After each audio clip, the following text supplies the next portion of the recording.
G'day guys, the Simon Black Academy is all about education and sport. Our partner in education is Torrens University, where our students either do a one-year diploma course or a 3-year Bachelor of Business. Around that we run a football and athletic program based here at Norwood Oval, and it's all about trying to develop and take our students' game to a new level. Around that also, our third pillar, besides education and football, is personal development. If you want to get involved, check out our website, which is simonblack.com.au.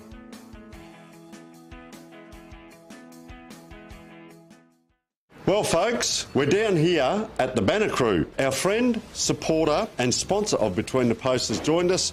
Welcome Jason Goods. Thanks Tony, nice to be with you. What can the people out there expect to buy from the Banner Crew and get looked after? Pretty much anything that you can put your club logo on, or a message from the club, whether it be, like you mentioned, a marquee or a flag or an A-frame or a banner, a stubby holder, a pen, anything like that, anything that you can pop the club branding on. Everything's customisable, so basically we've got an in-house design department with 2 graphic designers that can work toward getting the message across that you're after. We're down here at 318 to 326 St Vincent Street, Port Adelaide.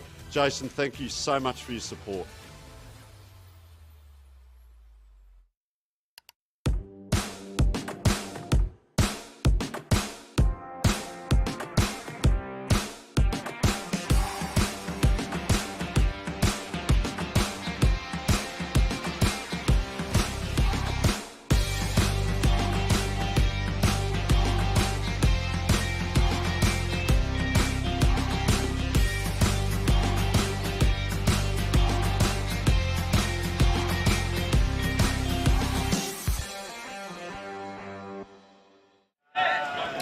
Well, g'day footy fans, and welcome to Brighton Oval for round 11 of the Buddy Bet Division 1. One of the unique features about the Adelaide Footy League, compared with other leagues around the state, is the promotion and demotion between divisions. And so it is today, in one of the tightest seasons seen in some time, that 2 4 and 6 teams are not just trying to stay in the finals race, but avoid the risk of relegation. This is truly a high-stakes encounter. We want to thank all those that helped bring this game to you today. The Banner Crew, Buddy Bet, Sip and Save, Wakefield Sports Clinic, Police Credit Union, O'Connell Meat Central Market, the Simon Black Academy. Roll the Dice Racing, Archie Sandals, New Balance, Powerade, Dartfish, Sports Interactive, C-Match Clinical Research and the Moseley Bar and Kitchen. Coming up is the giant-killing Brighton Bombers, hosting a team well used to Division 1 success, Ross Trevor, Old Collegians. Thanks to Filming Footy, this is the Adelaide Footy League.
Well, good day, footy fans. You're looking live at the Brighton Oval. The Bees have just concluded. It was an 8-point win to the home side Brighton Bombers over Glenunga, 11-6-72. Alas for Glenunga, a little bit more inaccurate, 9 goals, 10-64. That win pretty much ensures Brighton will be playing finals in the Bees, and Glenunga will not. A similar equation possibly greets us this afternoon. My name's Phil Henner. Thanks for joining us. And the big news out of filming footy has been a commentary reshuffle. Tony Neal sent over to Perth for the Country Championships. Sean Jackson relegated or reassigned. He's in Division 2. What that means, we've brought up, after a stellar run calling some school footy, Indy Rogers to Div 1. Welcome, Indy. Thank you very much, Phil. I'm very excited to be here this afternoon. Some round 13 action between Brighton and Glenunga. It's looking very promising. I've anticipated this matchup and the rest of this round, for that fact, for a while now. Definitely getting to that stage of the year where really the ladder is starting to take major shape, and I'm looking forward to this matchup. I don't think it'll be as one-sided as last time. It's 4th v 5th. A lot rides on it, and we know that. Certainly does. Two teams in two very different form lines at the moment. Before we get to that, let's look at the Buddy Bet Division 1 ladder, Indy, and it is a crackerjack ladder with the round today, and you can see there, Brighton and Glenunga, same record, not much percentage difference. Yeah, just a 1.2 percentage difference favouring Brighton, so any victory for Glenunga today will automatically put them in 4th position, and for Brighton to stay there and keep in touch with the ever moving forward current top 3 with Port District, Goodwood and St Peters. 9 wins for the top 2 and then 8 wins for St Peters respectively. If Brighton want to keep in touch with that, a win here today is very important, and both teams for that matter will be looking to keep in touch with the rest of the finals, because the loser today will be under pressure from Prince Alfred and Old Ignatians, Tea Tree Gully, Ross Trevor. They're all 5 wins and 7, and they've all got percentage, and particularly Prince Alfred 51.2% on level with Brighton. So yeah, they've lost a couple games, but the percentage could really help if they want to sneak into the finals, and whoever loses today, a bit of pressure tends to mount. But it is a very exciting weekend of footy, and there's a lot of other results to shape the ladder, as we know. Indeed it is, very exciting. Let's have a look at the Bombers. Their season, let's say it started slowly but has severely picked up some speed now, and you can see there in the white, there's all the losses, and if you don't want to count, that was 5 in a row, 2 and 6 at round 8, and you would have said, gee, season just about done. But they've won their last 4, and Indy, there are some big scalps in that 4. Yeah, they're no small features. Being able to beat St Peters Old Collegians by 25 points, they're currently placed 3rd, and the Goodwood Saints, in Goodwood, mind you, by 16 points. Goodwood have not lost at their home venue this year. I actually have some stats from that game. How did they do it, Indy? Yeah, funnily enough, a lot of the stats still favour Goodwood on paper when you look at it. The kicks 162 to 163 isn't much of a difference in Brighton's favour. 87 to 82 handballs. It was a very 50-50 game on the stats sheet. 51 inside 50s to 38 favouring Goodwood, but it's the turnovers that caught my eye. So forced turnovers, 14 for Goodwood, only 8 for Brighton. So they brought the pressure, and I reckon Goodwood have been one of the cleanest teams going around in the competition, but if you could start forcing them to stay on their toes, well then they might succumb to that. The marks were 50 to 37, again in Goodwood's favour. The tackling pressure was 111 to 97 in Goodwood's favour too. The only other stat that Brighton seemed to win was the clearances, 46 to 41, so they don't need to dominate the stats sheets to take that very efficient, albeit minimalistic approach that Brighton know how to do. And sure, they lost 5 games in a row, but winning 4 games in a row, they want to make that a 5th win here this afternoon, and I think they got every chance to do so. They have. They're noted for their defence. First caught our eye with that win over St Peters, holding the Saints, who were the number 1 attacking team at the time, absolutely goalless to 3-quarter time. And even the game last week against Payneham, apparently Payneham had 1 goal going into the final quarter, just kicked a couple when the match was all over. They're rated 2nd behind Port District. There's one more coming. They're rated second behind Port District. We saw their defence in action last week. So probably the question for mine, Indy, is their scoring is ranked 8th. Can they just kick enough goals today? Yeah, well, it favours them that they're playing at their home ground. There's a bit of a breeze going to the northern end as well, so if they can win the toss, they'll certainly look to get an advantage there, and I reckon... Speaking of the coin toss, it has been run and won, and it has gone the way of Brighton. They will be kicking it with the breeze to the northern end, and a couple of goals. What do you reckon? I'd probably say 2 or 3 goals. Wouldn't say too much more than that. It's only just started to pick up a bit of pace, I reckon. It was pretty cool earlier in the day. I didn't feel it too bad, and certainly not feeling it too bad up here, but down there it would probably be a bit more severe. The 3 changes for Brighton from last week. Otis Carthy, who is out with an ankle injury, I think will be back next week. Blake McDonald and Finlay Bennett. Have you got the siren button there, Indy? You're just playing every time I talk. That's a 2-minute warning. Jordan Weecher, Corey Boehm and Harrison Crosley are the 3 ins. Let's have a quick look at Glenunga. Want to throw one stat at you. And look, it's a couple of wins here, a couple of losses there. They've struggled to get really any major consistent form line. The defence ranked 5th, scoring ranked 9th, so let's not expect a high-scoring game today. But that last one, they led Rocks by 23 points at three-quarter time, and then were outscored 7 goals to 5 behinds to lose by 14 at home in a game they had in their grasp. What does that do to a team's psyche when they lose the unlosable? Well, you also have to think about the fact that they've played in 4 games decided by 2 goals or under, yes. So a couple of heart stoppers during that time as well, and some heartbreakers there too. They've won some close ones, they've lost some close ones. Obviously last week's result to Ross Trevor wasn't ideal because they got their first win of the year against Ross Trevor Old Collegians, and I was actually at that game, so that was a very triumphant moment for them. They've done pretty well coming up into Division 1 this year, I reckon, Glenunga, but the challenge now, 3 wins, 3 at home, 3 wins, 3 on the road. So they're pretty even Stevens no matter where they play. They can take their best on the road, so they're not terrible travellers, but definitely today they want to look for a bit of a percentage boost, and they got that with 34 points up on Brighton last time they met in round 4. I don't know if it's going to be that simple of an equation today. No, I don't either. 2 changes for the Rams. They lose Will Davies and Jordan Opperman. Luke Tregaris and James Wunke come in. We look very quickly just for the record of their last meeting, which of course was at Webb Oval back on April 30.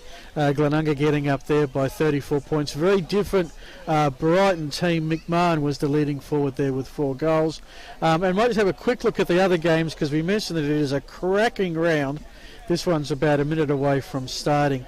Where do we start with this, Indy? Old Ignatius Paynham 7v10th. Oh boy. Yeah. So you have to keep in touch with some of these results coming. I mean, Old Ignatius and Paynham, I think the equation for Old Ignatius is simple. Win that game and they stay in touch with the rest of the ladder. Ross Trevor and Tea Tree Gully 5 and 7 apiece. So 9th and 8th, that's a very big one. Black and Red v Black and Red, that'll be a very unique result. And then, of course, Port District and Goodwood Saints first v second. Keep an eye out on that. And St. Peter's and Prince Alfred, say no more when those two clash. But have we got the game of the round? I don't know. We've got a good matchup, as we've even got 2 footies on the field. That will cause some chaos. Thankfully, we have disposed of one of them, and we are set to rock and roll. Thanks to Filming Footy, Matchday sponsors the Banner Crew. We're set to rock and roll, and your caller is Indy Rogers. Here we go, round 13 action between Brighton and Glenunga. Umpire throws the ball up in the centre. Glenunga succeeding in getting the first tap out. It's a task for the on-ballers now to get it in contested conditions. Cricket pitch not too muddy down there. We've had some dry weather this week so far, but no secret that there's a lot of damage done from some previous wintry days. Glenunga have won the centre clearance on the back of a free kick. It was Alex Harron who took it. He sent it inside the forward 50. The pack went up. Tackling pressures being applied here by Brighton. They're not trying to give Glenunga an inch, but some handy handball work allows them to get out of trouble for the moment. Alex Harden sends it deeper down. He pushed up the ground and got another kick in. Once again, the entry a little bit ineffective. Brighton using some clever handwork to get out of trouble, and eventually they send it longer down the wing, but it only finds its way to Jack Matchett for the Rams. So Matchett, centre wing. On the club room side, that is a high kick. Will land on the 50-metre arc. Good work at ground level from Blake Higgins. His kick through the hands of Zach Smith. That'll be a clanger. Just trying to move it forward, the Bombers at the moment. Kick around the body by Jack Scott is effective. Now it's Weetra back in the lineup. Uses his footing at the inconvenient moment. Got the hand pass on to Wunke and finds the target. He drops the ball. Oh my goodness. A gimme shot at goal goes missing. Brighton's are still going to have a chance for retribution. And poor Corey Brom has just had 2 moments that'll go on the funnies tape at the end of season party. The drop mark when in open space and then missing from about 4 metres out. Yeah, it might go on Glenunga's funny tape. I'm not sure if the Brighton coach would be laughing at that one. Unfortunate missed opportunity there, but nevertheless Glenunga now to kick it in after the first score of the game goes to the Bombers. Sending it deep down with the kick in. Not a particular pack went up, but no one came out of the one-on-one victorious. Brighton managed to send it back in, but goes over the boundary line for out of bounds on the full. And someone has to go and fetch the footy from the car park. Yeah. Give extra time for the players to set up, and Brighton's defence can force this type of pressure similar to what they did with Goodwood and make the kick-ins very difficult. And they could certainly get extra scoring opportunities to match.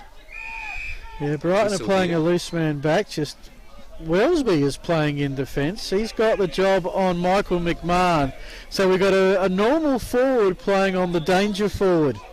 That's an interesting tactic from Coach Backwell from the Bombers. Yeah, definitely a bit of a change of pace, and they'd feel free to switch Magnets up after last time's result in round 4. They wouldn't want to take the same approach. Schwartz goes further down the wing, refers to McMahon. So he'll bring it back in board. Spots up one of 2 Wunkies. We've got Nick and James out there this afternoon. He's got not a single player behind him. All 35 in front. Pretty crowded forward 50. Looks and finds a target. Wellesby. Well, I guess if you do send a forward down to be a defender, the defensive skills can lack on occasions. And this is going to be the first decent shot on goal from James Wunke. And this would be a tricky pocket to kick him today, I reckon. It won't favour the win, that's for sure. He's got pretty much a 90-degree wind coming in from his right. So you think he's got to aim for that right goal post, which he does. It swings back and hits the post. I thought he had that beautifully covered. But I think we've had the sight now of what the Breeze is going to do with those kicks.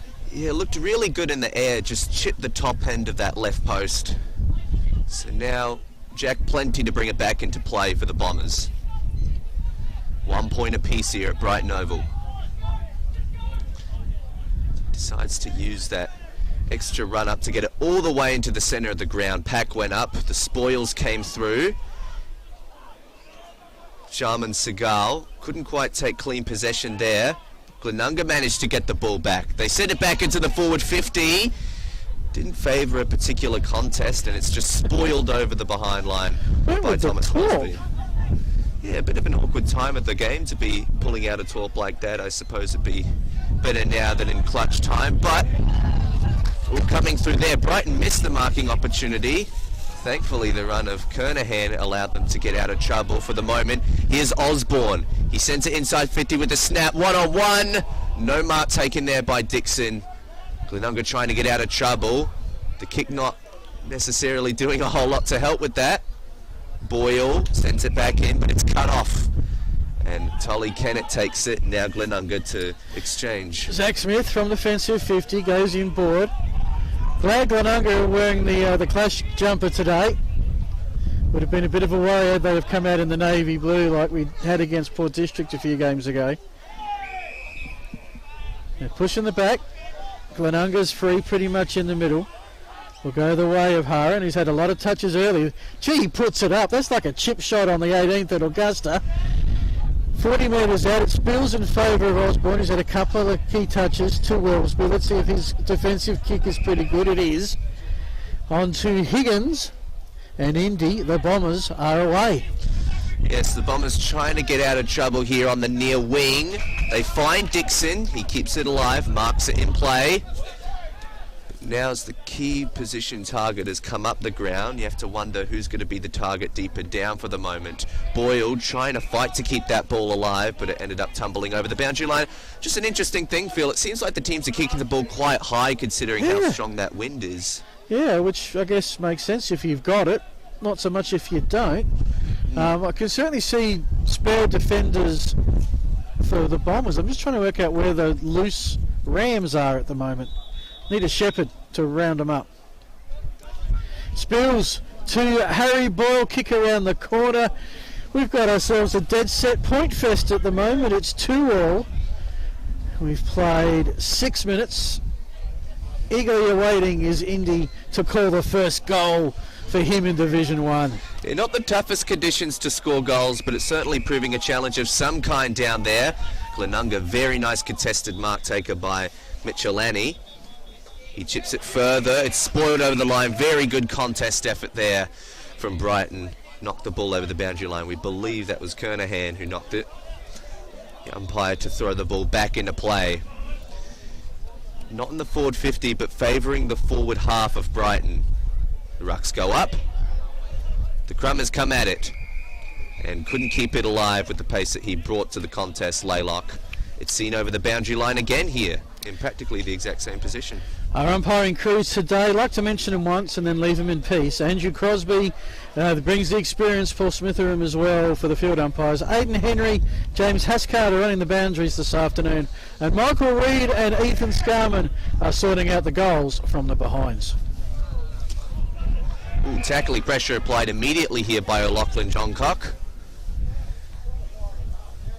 He's definitely been known for his very ferocious tackling numbers in his time at Brighton. Osborne applying the pressure. Brighton trying to come out with the ball. A hand pass to space. Glenunga managed to get first to it. Some handy handball work to get out of trouble, and the eventual clearance is another high lopping ball. It soars, it's intercepted here by Boyle. Harrison Boyle sends it inside 50 for the Bombers, but didn't favour the intended target, and Brougham just really didn't have an opportunity at getting at that. Glenunga have intercepted it. Yeah, and finds the target downfield. Good mark under a little bit of pressure from Samuel Parsons. He kicks out wide to the clubroom side to Bo Schwartz. So really, what are they? They're still on the half-back flank. Still trying to find the free Rams at the moment. This is to a lot of black at this contest. Off hands, kick around the body. Oh, here they are. 3 Rams on the 1. But getting there is Harvey. He does well to get the pass on to Laylock. To Illingworth, who's tackled. Ball spills out of bounds in front of the maintenance shed. And I think that's the croquet club there in the back corner. It's an all-sports facility here at Brighton Road. Yeah, so we have to thank Brighton for the facilities here today. They're absolutely fantastic. Another stoppage comes through. Glenunga just not giving an inch. They've definitely got the forward matchups right, and even Osborne, who's one of Brighton's best midfielders, is struggling to keep up with all of it. I think we've gone back to mano on mano now. Yeah, man on man might be the favourable matchup for today, especially defensively. Both these teams can't afford to give an inch, and that's true in many senses of that term. So if you joined us late, you haven't missed a lot. 2 behinds each thus far. Glenunga to clear it out the back pocket. McMahon's playing high up the field.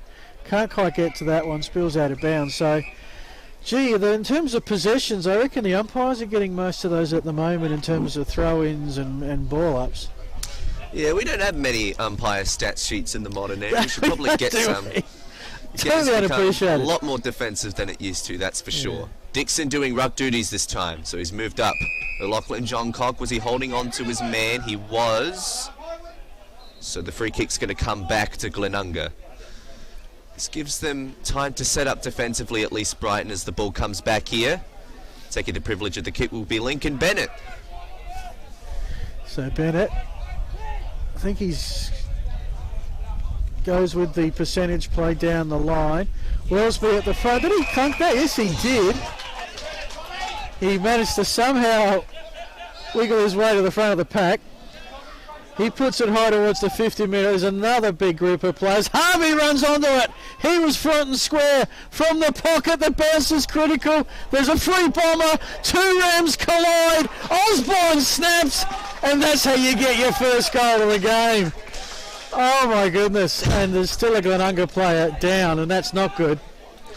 Yeah, that's a sour part to come out of the passage of play. But that was a fantastic mark from Thomas Wellesby that started that entire passage, and only fitting that it ended with Osborne. He's been hard running in the early stages of this first quarter.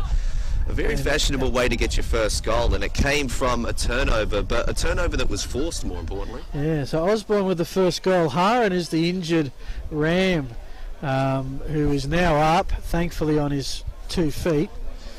He's been very busy early, Alex Haran. This is the last player Glenunga would want to have out of commission this early into the game. But, well, we haven't had a lot of quality with goals, but that was certainly an interesting one to call. And you're right, the great grab, the great crumb. And in the end, a good snap. And they're 3 key players. Wellesby, obviously a different role today. Harvey was the beanie winner last time we were here against Rocks. And Osborne is massive for the Bombers' hopes. Dixon once again in the ruck for Brighton, starting in the centre. They're trying to clear it out here with some run. It's Wheatra.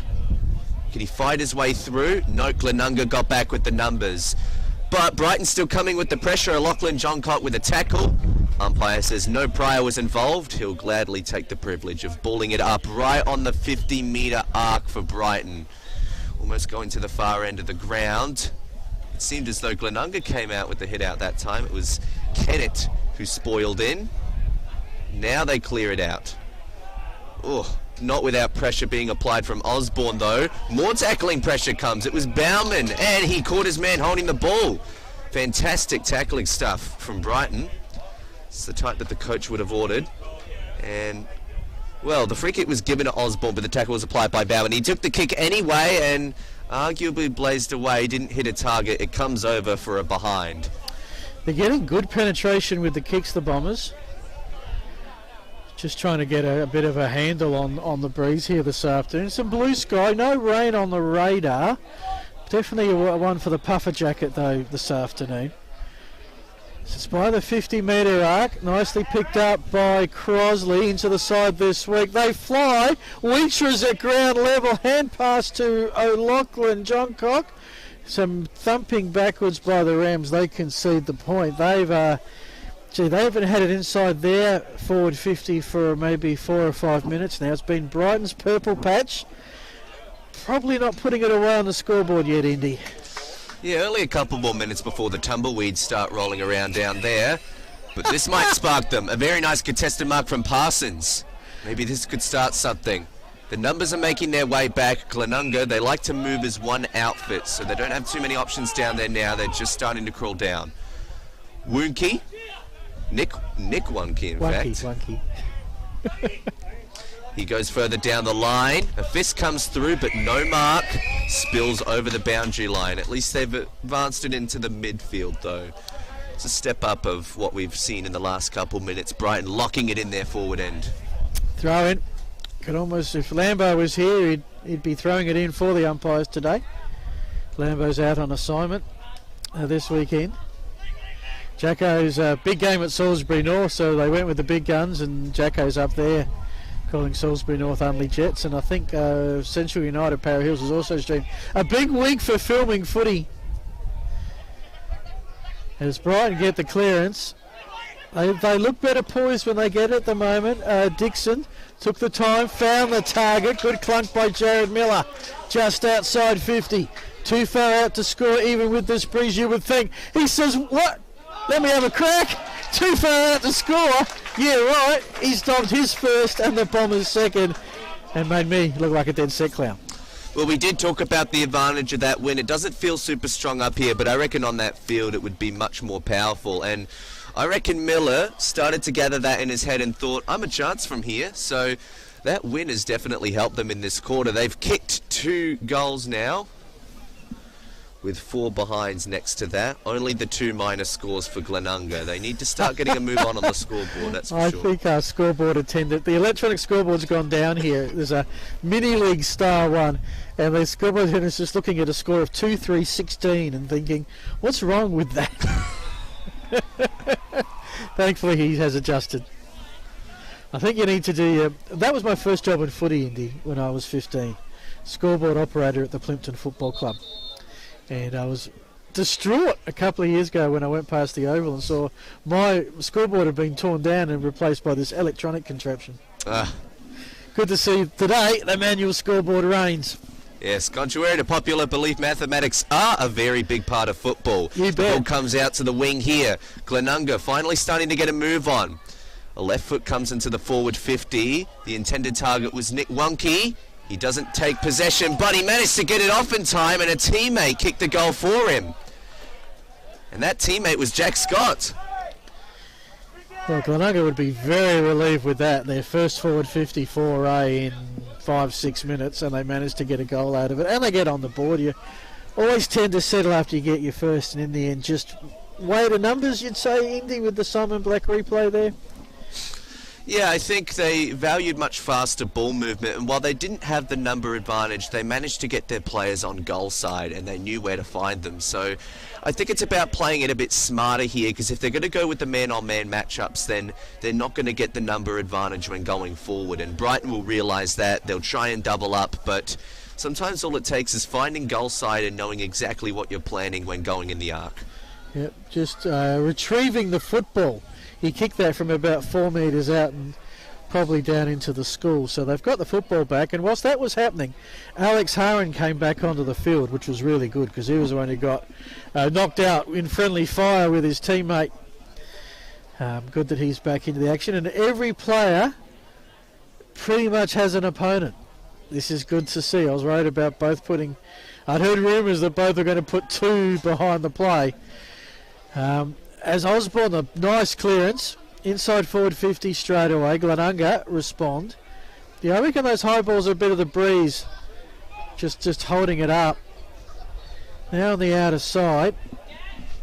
Brighton are conceding ground, sort of keeping possession. It will only pay off after a certain period. They found a free kick down in Lacrosse Club pocket, where I know Brighton are trailing 3-4. I'm just not sure who to. But back to the footy.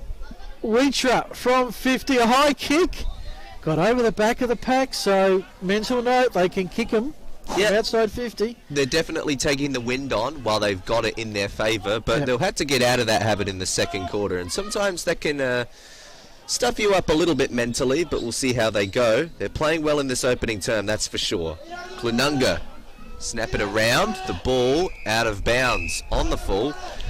Brighton to get it back here, send it back into the play off of the boot of Chalmers, who runs in, reels around on that right foot, sends it forward. It was a one-on-one. The spoil came out and the tackling pressure from Glenunga followed. In fact, it's actually a free kick. It was considered prior opportunity. Yeah, okay. Might have had some opportunity last week, not sure about right then. But the umpires have been consistent. They have been pretty quick on holding the ball today, and holding that beautifully was Nick Wonke with what could be the Simon Black play of the day. India, of course, you already know you have the challenge of doing the Lambo and amassing our prize winners at game's end for a quick chat and giving the right prize to the right player. Yes, well... Like an end of semester exam. Yeah, marks like that, they could suck the gravity out of you, but hopefully he's still got a bit left to down that bottle of Powerade at the end of the game. And there's more carnage down at the Brighton goal square. This time it's one player apiece. Jack Mooney, he's got the ball. That usually makes players feel better. Hudson Laycock got a bit of a limp. He was very much clinching at what I think was that left foot. So that's not too bad. Glenunga on the rebound. They favour the far side of the field this time. They've been trying to keep it close and even go down the corridor at points during this opening term. They could take it out wide here. They'll demand the pack with a high drop punt. The spoil came through. but Glenunga still keep the ball moving. In fact, they got a vacant man. Nobody manned up on him. They managed to get goal side completely free, and guess who it is? Jack Scott. He kicks Glenunga's second goal, and a second for himself too. Jack Scott, Greg Scott, how was he that open? And we've seen in Glenunga's 2 goals the advantage of quick forward movement. And whoever Scott has as his opponent on both occasions hasn't been able to man up. And on that occasion, sometimes you can have too much time when that sort of play occurs. But Glenunga sealed the deal. Now we've got ourselves a game, 2-2-14 to 2-5-17. How did you go at school with your footy, with your 6 times tables? Were they the first ones you learnt because working out your goals and behinds? Well, they were the easiest to learn after watching so much of the game. Yeah. Not necessarily the first ones, but... Ooh. Yeah, I found I could do 6 times tables up to about 20. Ooh. Thought the card was coming out there for a sec. All the others I kind of struggled with. Long kick again, long, penetrating to a pack, to a Brighton player. Through the hands. They're conceding the behinds from a long way out, Glenunga.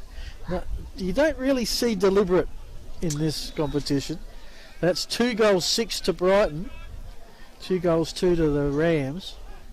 They've created the additional chances, Phil. They've definitely had them, but 4 extra behinds doesn't equate to a particularly large advantage on the scoreboard. And Glenunga have managed to get the last 2, so that favours them. Tackling pressure being applied by Sigel here. And was rewarded with the free kick as a result. The umpire came in and paid holding the ball. He can set up. The defensive numbers will have to make their way back for Glenunga. He favoured the right foot. High hanging drop punch. Was in the air for a long time, but it was only going in one person's hands. And reading it perfectly, I think this might be a... Let's just get a better look at who's taking the set shot lead up here. It's a very good mark, and he's been rewarded with a very easy shot. It's Illingworth. So, very good contested mark there. Read the ball perfectly and knew how to position his body. We're certainly seeing Brighton when they get the ball, not fussing around with it going forward. Yeah, so the set shot, pretty much the easy part. Well, what should have been the easy part of what he was doing, he kicked it into the fingers of the man on the mark, and it's labelled touched. So now they're only 5 points up, Phil. Yeah, there'd be a world of pain there. Illingworth feeling it for missing it, and whoever was on the mark has got some very bruised fingers as we speak in the cold weather. So Glenunga, the longer this quarter goes, the better they appear to be into the breeze, trailing by just 2. I think they would take that. We're at the 24-minute mark. Brighton have a lot of time. They've done a lot. I've liked the way they've gone forward. Just a little bit with the finishing. Just as you say that, they go with the high kick. Push in the back will go the way of the Bombers. We'll go to Tim Dixon, who's in range based on what we've seen so far. And this is a big kick for mine. 5 points, 11 points is a bit of difference. Especially when Glenunga get the breeze in a few minutes.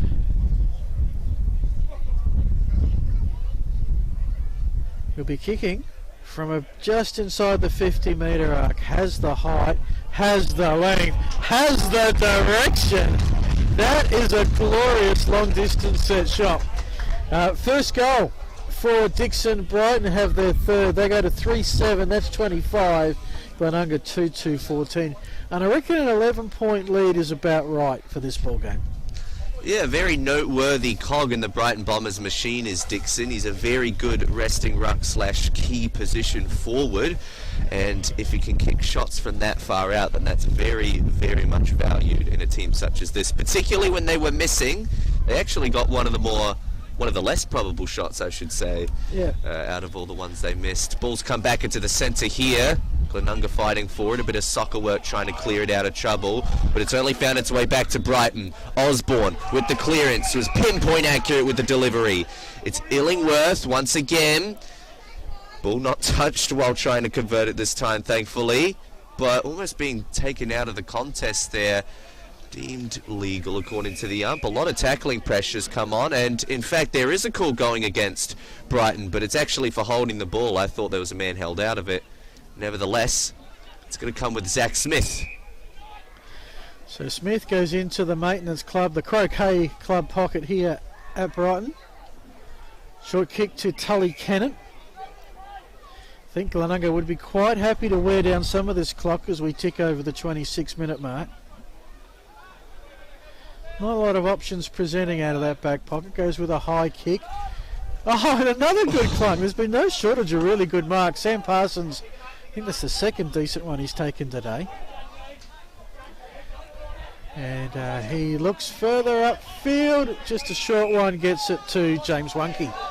Yep, Wunke plays on and blazes away a pretty big opportunity to send it forward there. It's gone out of bounds on the full. I reckon we've had so many good marks. There wasn't actually a lot of claps for that Parsons mark, so I reckon it's become an stated expectation for a lot of the fans who've witnessed this opening quarter. We're coming to the closing stages of it. There's another really good mark, this time being an intercept for Glenunga. It allowed them to set up ahead of the ball. They got to convert this time. There's a whistle, and it's going to be for 50 metres. Could be 25, I think. 25 metres.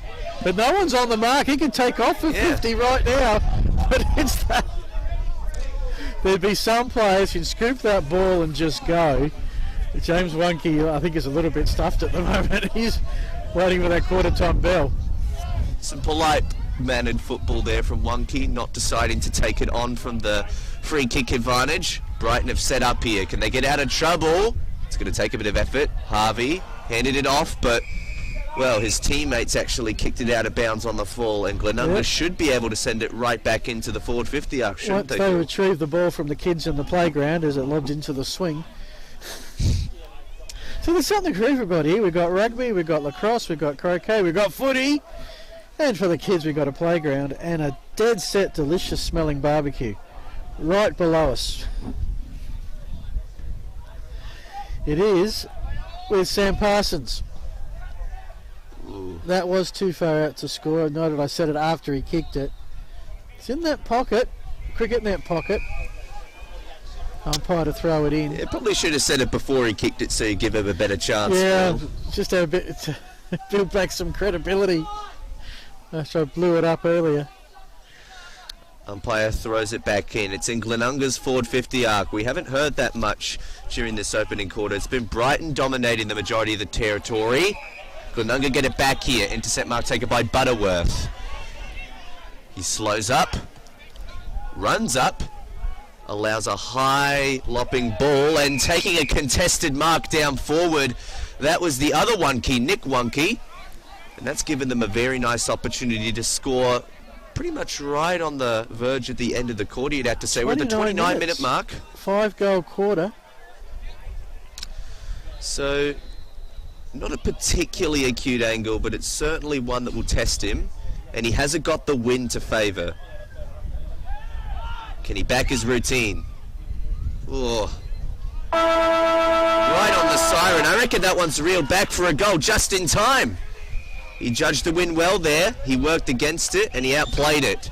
It's a very nice way to end the quarter for Glenunga. They bring it back to a 5-point margin, and we got a game here at Brighton Oval, Phil. We have indeed. Bombers leading by 5 with the breeze. Glenunga about to get it. Goal scorers Osborne, Miller and Dixon for Brighton. For Glenunga, 2 to Jack Scott, and on the siren, Nick Wunke. You're with Indy Rogers and Phil Herden. This is the Adelaide Footy League. Thanks to Filming Footy. Thank you. Awesome.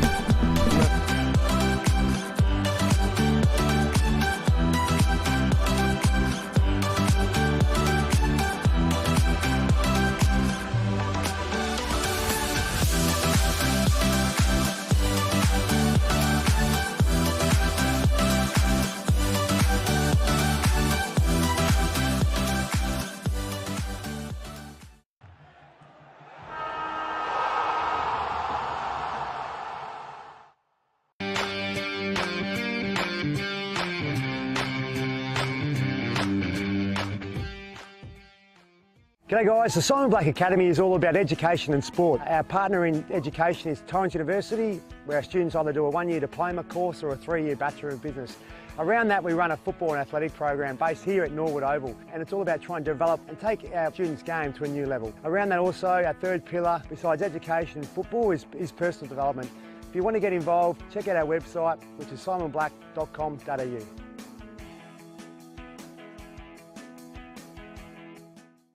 Well folks, we're down here at the Banner Crew. Our friend, supporter and sponsor of Between the Posts has joined us. Welcome Jason Goods. Thanks, Tony. Nice to be with you. What can the people out there expect to buy from the Banner Crew and get looked after? Pretty much anything that you can put your club logo on, or a message from the club, whether it be like you mentioned, a marquee or a flag or an A-frame or a banner, a stubby holder, a pen, anything like that, anything that you can pop the club branding on. Everything's customisable, so basically we've got an in-house design department with 2 graphic designers that can work toward getting the message across that you're after. We're down here at 318 to 326 St Vincent Street, Port Adelaide. Jason, thank you so much for your support.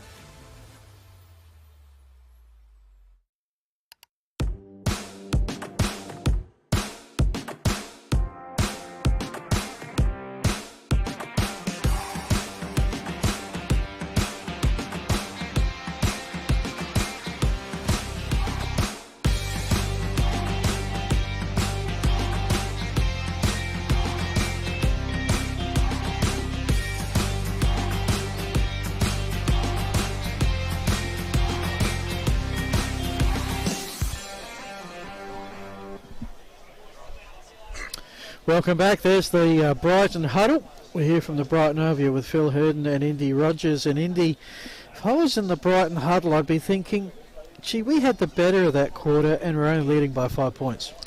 Yeah, a lot of blazed opportunities from Brighton, unfortunately. A lot of major missed moments, which shouldn't come back to haunt them if they keep playing the way they are. They just need to find a bit more efficiency. They've been doing a lot to force those turnovers in Glenunga's defensive half, to keep it on their territory. But I reckon in the back end of that quarter, Glenunga found ways to sneak out their transition. And more importantly, I reckon mystery to be revealed. Yeah, well, they just converted their opportunities better. They have fewer opportunities, but converted. Let's see how it switches when they change ends. We've got some scores around the ground thanks to Sip and Save. 1 hour delivery 7 days a week. The top of the table clash. Talk about accuracy. Port District 4 straight 24, leading the Goodwood Saints 2-1-13. Port District by 11. St Peter's and Prince Alfred. St Peter's 4-1-25. Prince Alfred 4-0-24. 1 point lead to the Saints. Not as close at Karen Rolton, where Old Ignatians are 5 goals straight 30. Paynham are 2 behinds. Old Ignatians, the Wolves, I think they're called, by 28 points. The one ground we don't have a score from, the big one for relegation, or to avoid relegation, Rocks and Teaching Gully will try and gather that as the afternoon progresses. We do have some awards to give out today. The New Balance Best on Ground receiving a $100 New Balance voucher, and the iconic Dartfish beanie. Any thoughts who would be standing out from both sides at the moment?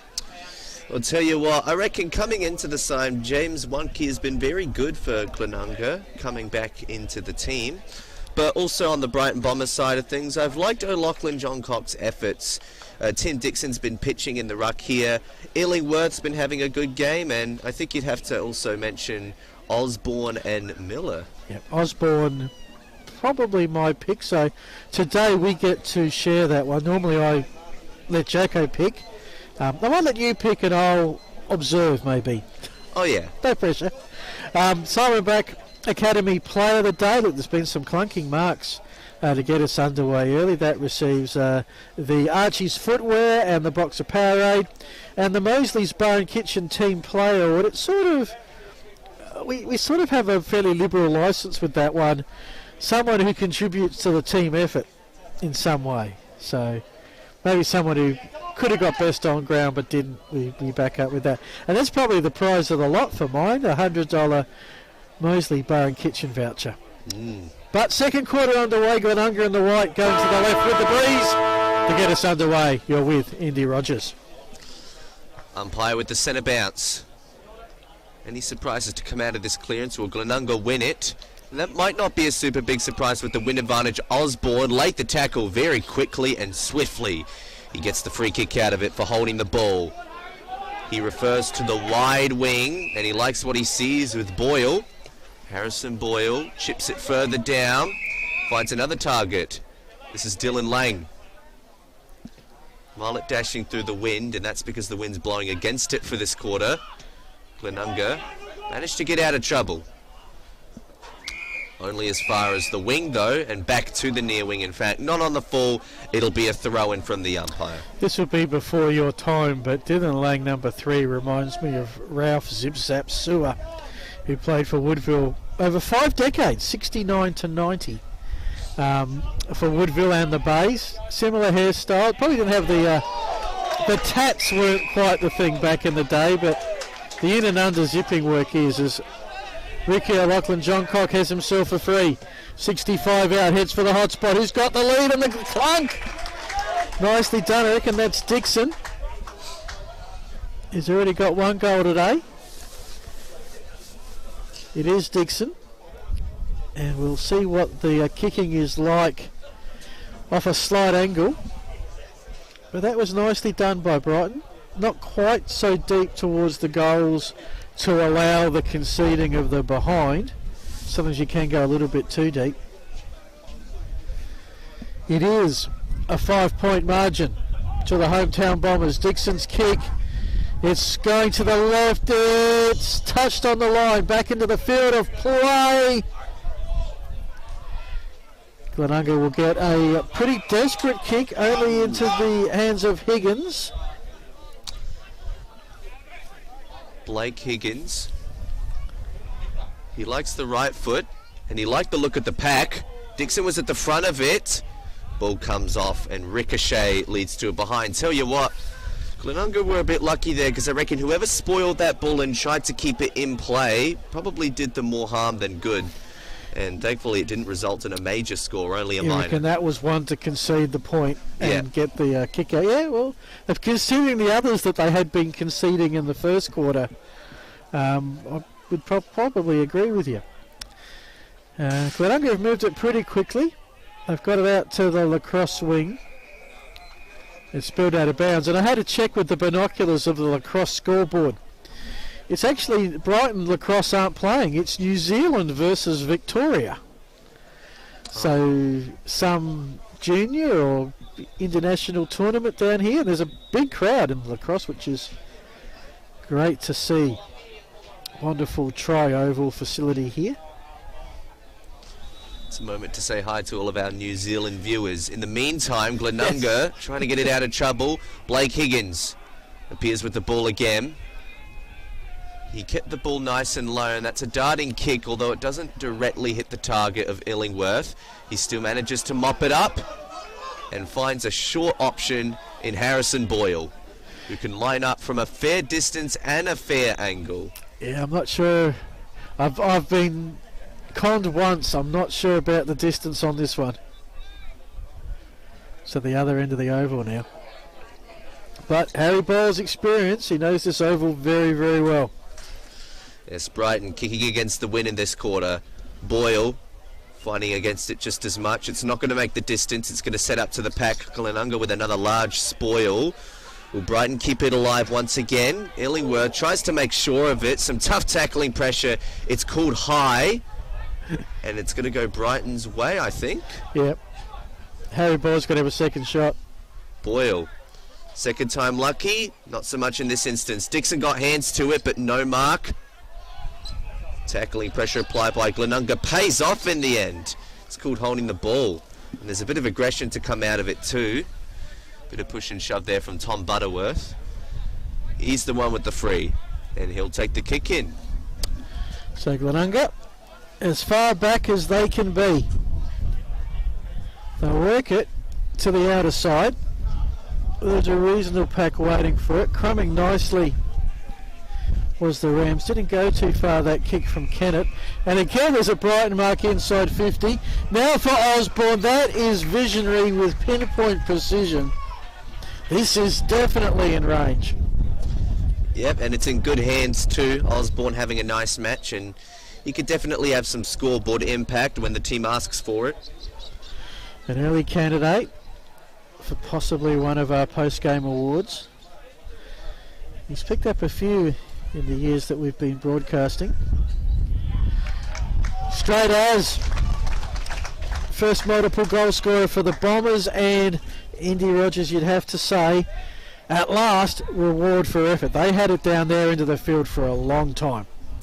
Yes, and that's what they had in the first quarter, just missing a couple opportunities. But when you get enough of them, one of them is sure to pay off somehow, and when it came into the hands of Osborne, there was no doubt in my mind, of course, verbally we wouldn't want to curse him, because otherwise he might have missed it.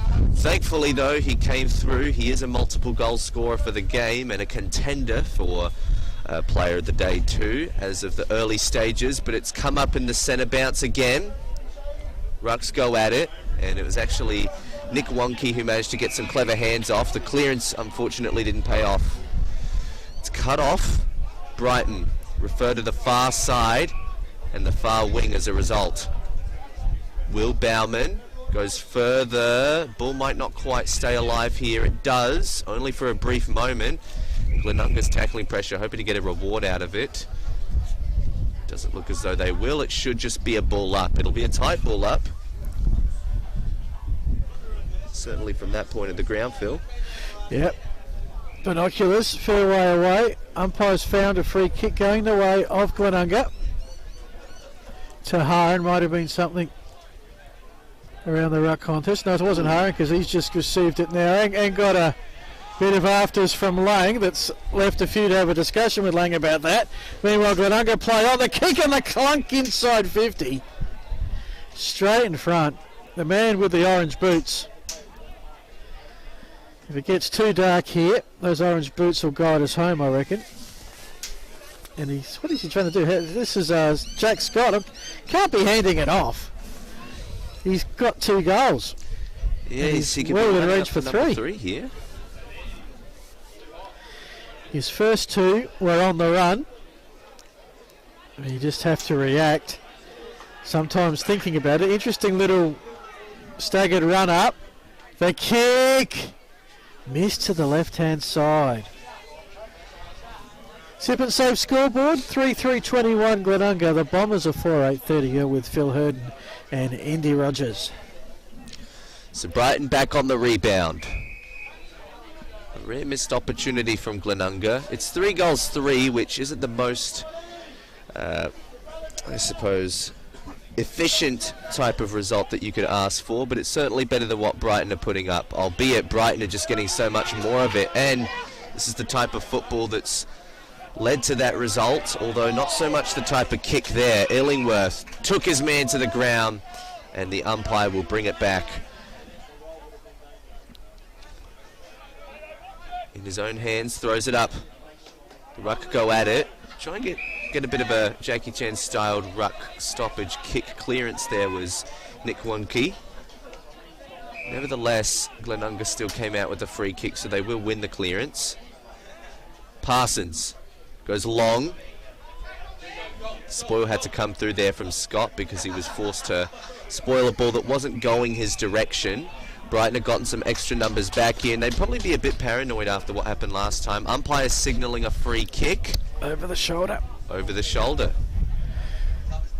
I think it's Seagal, I know that headband pretty much anywhere, unless someone's decided to copycat him.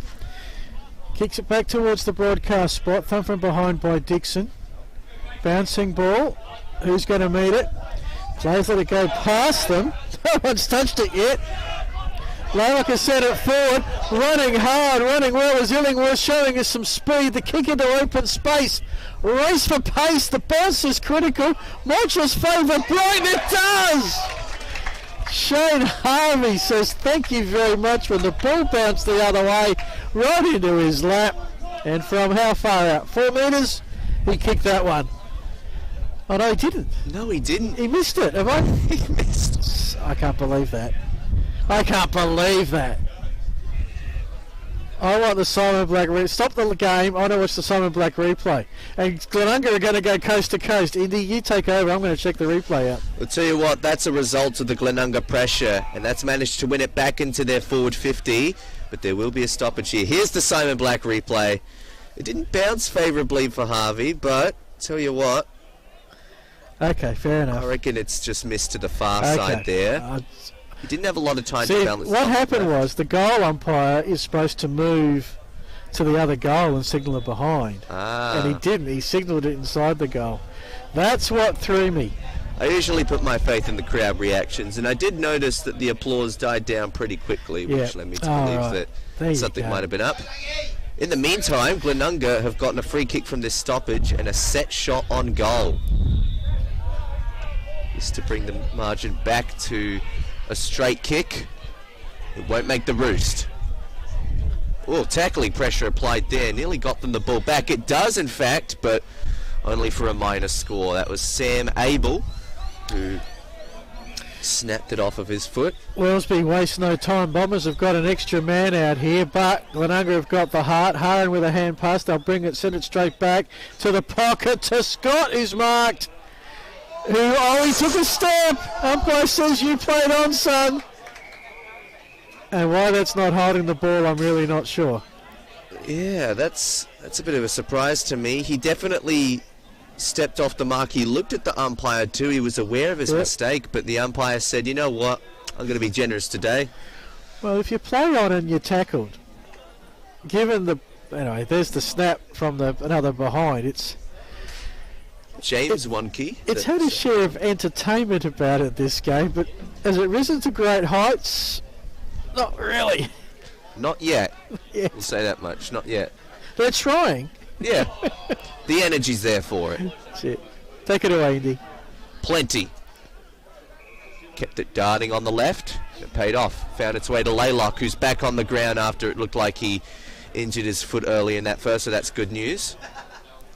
Overhead mark taken here by Segal. He reaffirms that he had the mark by holding it up in the air. Then he goes further. It's cut off. Jesse Temi for the Rams. He chips it off short. Michelani. He goes shorter. Trigakis. Rams slowing up here before going longer down that far wide wing. It's cut off once again. This time it's Jared Duthie for the Brighton Bombers. He keeps it close on the far wing. And another mark taken, another intercept mark taken. It's Trigakis again. He looks inward, finds Parsons. The Rams, they do like chipping short, but once again, getting those extra stats on the sheet isn't going to help you get a win against Brighton, and we've learned that from some results in previous weeks. 10 points is the margin. It's at that interesting point. A goal takes it to 4, a Brighton goal takes it to 16, biggest lead of the game. So next goal will be fascinating, and Glenunga will get the first crack at it after a nice mark taken inside 50. And it's going to be Sam Abel, who had a shot earlier and missed. We are right behind it. You're filming Footy crew down here for the Buddy Bet Division 1 game of the day. Started right, swung left. That is a perfect kick. The goals could have been a metre apart and he still would have nailed it. And that's a much needed one for Glenunga. With the breeze, they're fourth. Margin back now to 4 points. Brighton suddenly struggling to put this game away despite having 4 extra scoring shots on the board. They're only up by 4 extra points. And that's Glenunga's first goal with the breeze at the 14-minute mark. And again, looks to be every player I'm looking at's got an opponent. Already nearly half the quarter gone by, and this game is still in a very 50-50 position. Glenunga came out with pace from the centre, and Bo Schwartz has taken the mark just outside the 50-metre arc. He sends it in, and not to the favour of any targets. Probably could have planned that one a bit better. Jarman Sigal for the Bombers. He also kicked it to a risky position, but his man had reliable hands, and that's what led them to paying off. Kernahan on the wing. Goes longer, finds a target. And now Brighton are willing to chip short. They find Jared Miller. He slows up, unsure of where to go next. Goes back to Plenty. He chips it to Thomas Wellesby, as we talked about that positional change for him earlier in the game. Oh! Getting some hang time. Who else but Nigel Osborne? Well, he's just elevated himself to 3 award possibilities. That's a Simon Black player of the day for Brighton if they get up. We're back to Plenty in the T-Saw, so he goes inside 50 for Weecher in the hot spot. 1-2, he's got it. No, he hasn't. Umpire says, not today, son. Weecher is saying, there'd be a 50 for dissent in the AFL for Weecher. He just had the arms extended, going, why was that not a mark? Must have been real. Glenunga got a touch on it. Cigar with the thump. Re-thumped by Nick One-Key. Glenunga now with Abel's high kick towards that scoreboard. One-on-one battle. Umpire circling. They usually, he'll take it. So, Indy, this game is very interestingly poised. 4 points the margin, 16.5 gone. Glenunga have it on their forward 50. Glenunga with the ball back on their forward terms. Jack Plenty wants to try and change that, and he might, because he's got a free kick from a very good tackling effort. Eventually gets the ball back after his opponent wasn't too happy to do so. And Plenty analyses the options up the ground. Nothing super pending leads, but he still likes the left foot. And got it out to the front of Jarman Sigal, but he didn't take the mark, and he had to tackle his opponent to make sure it wouldn't go anywhere. Yeah, definitely a bit of a locked up position of the game here. We're at the 70-minute mark, and, well, it's a curious answer as to how this game's going to break open for one team or the other, and it doesn't look like it will at the moment. This might change it. There's a free kick here. Tom Butterworth to take it for Glenunga. He could send it back forward, and he does like the look of the long kick. No short chips in this instance. Tackling pressure applied there. A ferocious tackle, in fact, from Jared Duthie for Brighton. It's still technically in Glenunga's possession, but only until it comes out mid-air. And Trigakis forces down the tackle, the turf, which results in the umpire finally intervening after some slow play has led us once again to the Glenunga Rams forward 50. Pretty much think we're back where we started the last handoff from. Glenunga get the thumb. Struggling to pick it up was Staples. Then the Brighton cavalry arrived. Hot footy in front of the scoreboard. Bombers clearing kick momentarily. Picked up by Zach Smith. Hand pass, and now a Glenunga high kick into that pocket. Scott the hand pass. Here's a snap from, I think that might have been Schwarz, although the number, thought that was a number 8, except I don't have a number 8. We'll check that next time I get a look at him.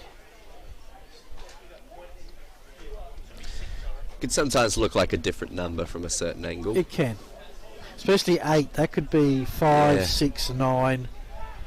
I've misread them all over the years, I can tell you. Brighton ball, margin back. Well, that was a behind, wasn't it, that shot? So, yeah. Scoreboard needs to update to show it's a 3-point margin. Intercepted by Lincoln Bennett. He can go back.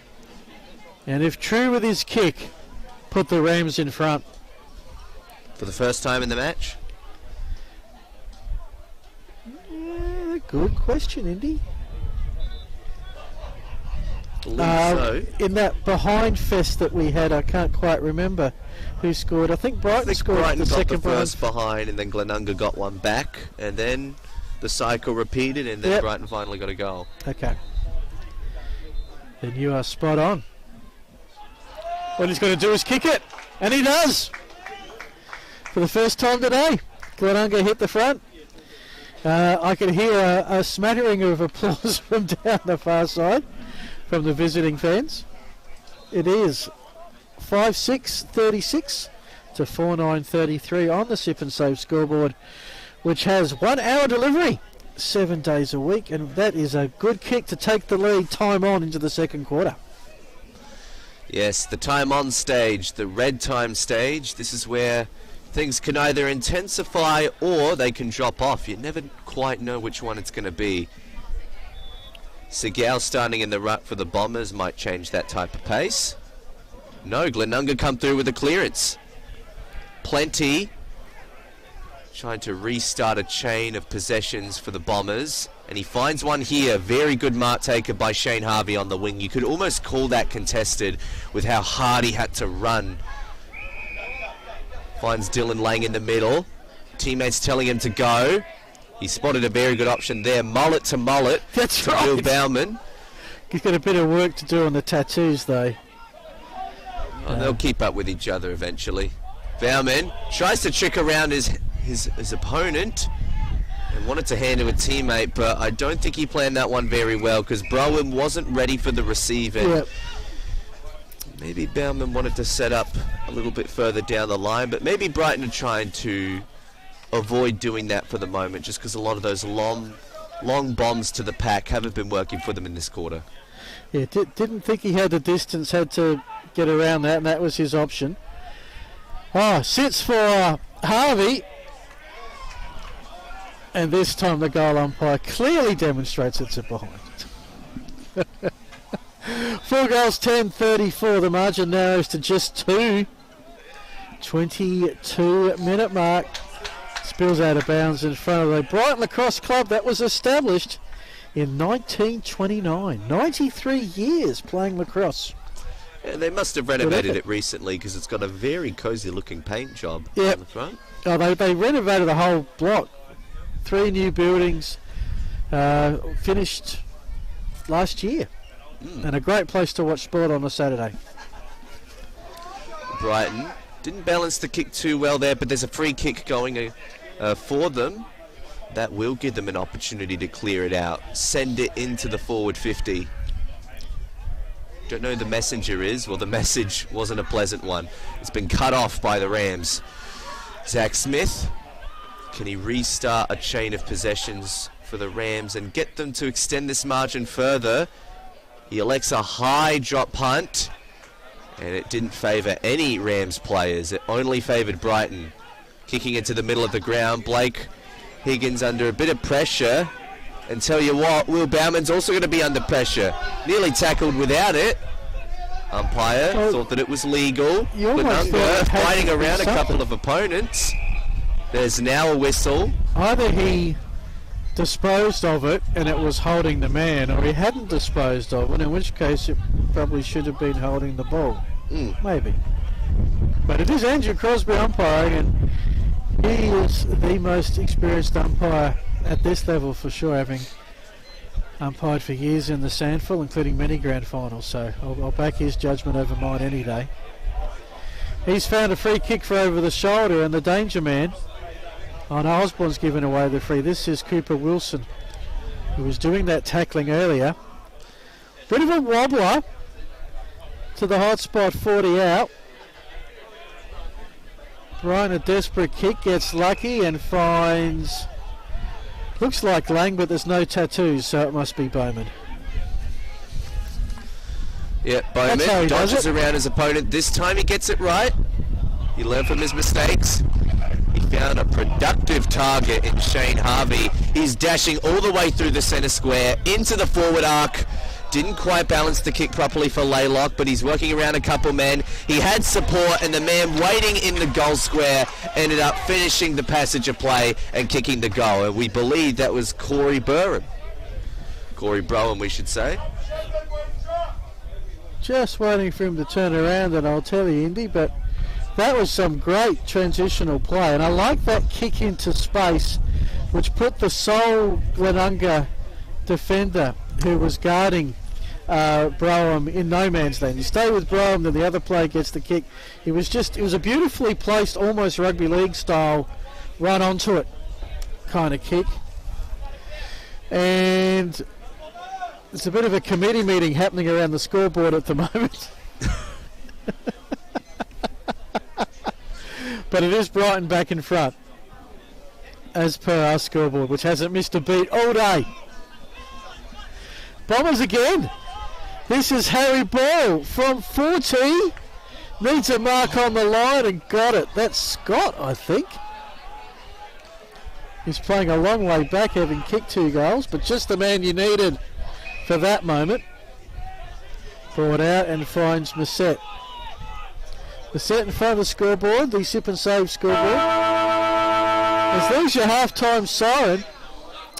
A back and forth game for sure. Both teams have had a quarter with the breeze, and at the end of it, it's Brighton's 4 extra scoring shots that are the difference. 5-10-40. Glenunga 5-6-36. The goal scorers for Brighton, 2 to Osborne, singles to Miller, Graham and Dixon. For Glenunga, 2 to Jack Scott, singles to Abel, Bennett and Nick Wunke. We'll take a break. Food's coming. Thanks to Filming Footy. This is the Adelaide Footy League.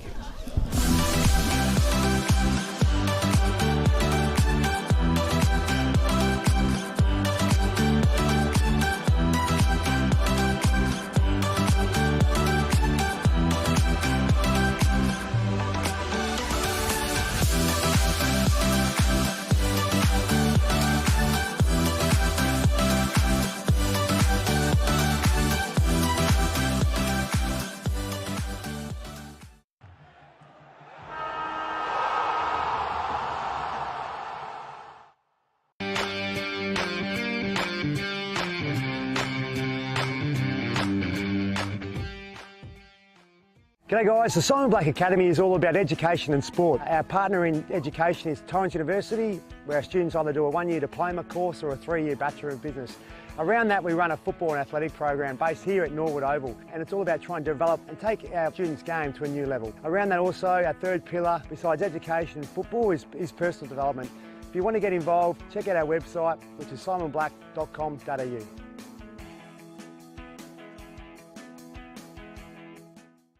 Well folks, we're down here at the Banner Crew. Our friend, supporter and sponsor of Between the Posts has joined us. Welcome Jason Goods. Thanks Tony, nice to be with you. What can the people out there expect to buy from the Banner Crew and get looked after? Pretty much anything that you can put your club logo on or a message from the club, whether it be a, like you mentioned, a marquee or a flag or an A-frame or a banner, a stubby holder, a pen, anything like that, anything that you can pop the club branding on. Everything's customisable, so basically we've got an in-house design department with 2 graphic designers that can work toward getting the message across that you're after. We're down here at 318 to 326 St Vincent Street, Port Adelaide. Jason, thank you so much for your support.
G'day guys, the Simon Black Academy is all about education and sport. Our partner in education is Torrens University, where our students either do a 1-year diploma course or a 3-year Bachelor of Business.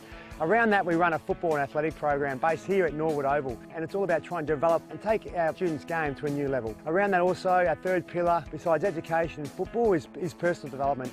If you want to get involved, check out our website, which is simonblack.com.au.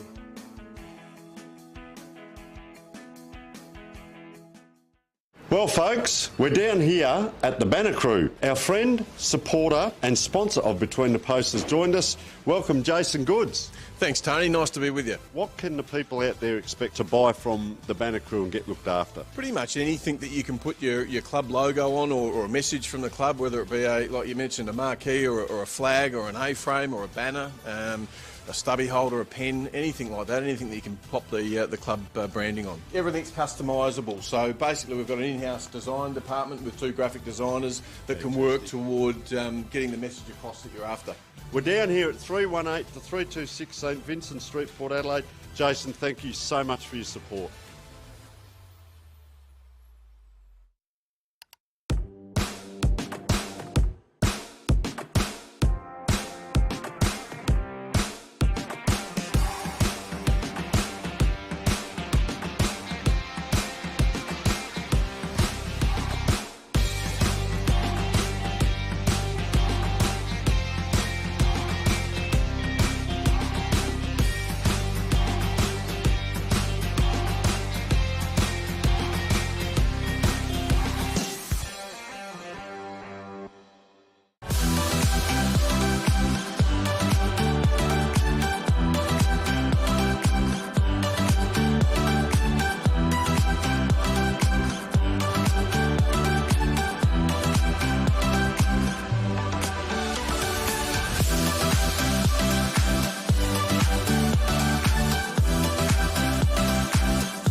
G'day guys, the Simon Black Academy is all about education and sport. Our partner in education is Torrens University, where our students either do a 1-year diploma course or a 3-year Bachelor of Business. Around that we run a football and athletic program based here at Norwood Oval, and it's all about trying to develop and take our students' game to a new level. Around that also, our third pillar, besides education and football, is personal development. If you want to get involved, check out our website, which is simonblack.com.au.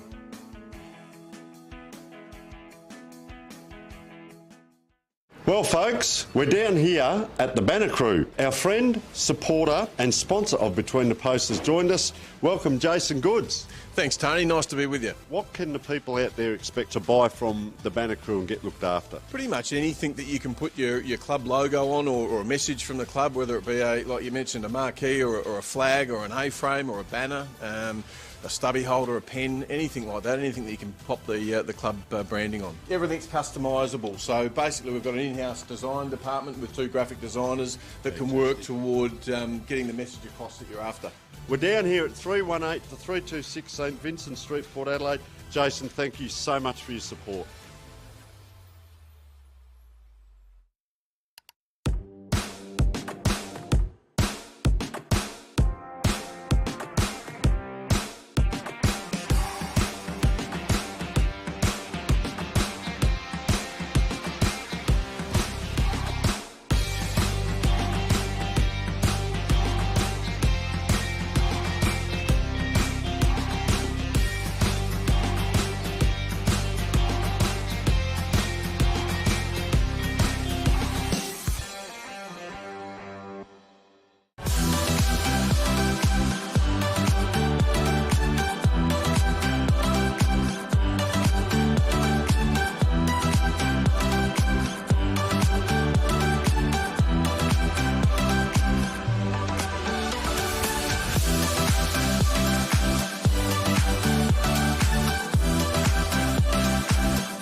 G'day guys, the Simon Black Academy is all about education and sport. Our partner in education is Torrens University, where our students either do a 1-year diploma course or a 3-year Bachelor of Business. Around that we run a football and athletic program based here at Norwood Oval, and it's all about trying to develop and take our students' game to a new level. Around that also, our third pillar, besides education and football, is personal development. If you want to get involved, check out our website, which is simonblack.com.au.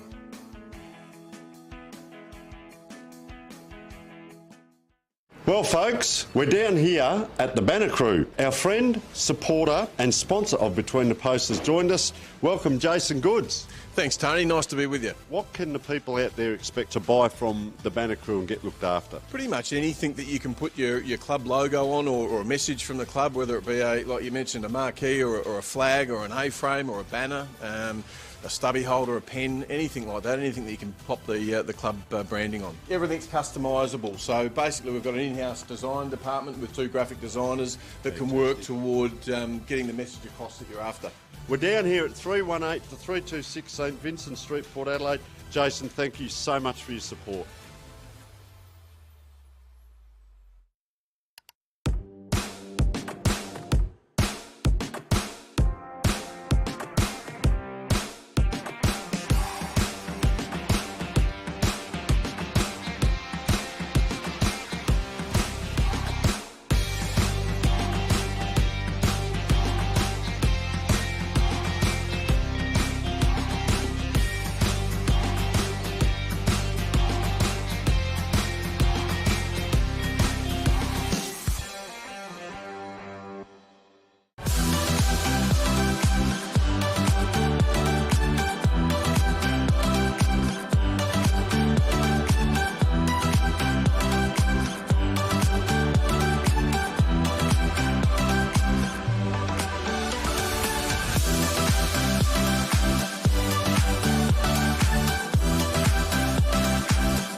G'day guys, the Simon Black Academy is all about education and sport. Our partner in education is Torrens University, where our students either do a 1-year diploma course or a 3-year Bachelor of Business. Around that we run a football and athletic program based here at Norwood Oval, and it's all about trying to develop and take our students' game to a new level. Around that also, our third pillar, besides education and football, is personal development. If you want to get involved, check out our website, which is simonblack.com.au.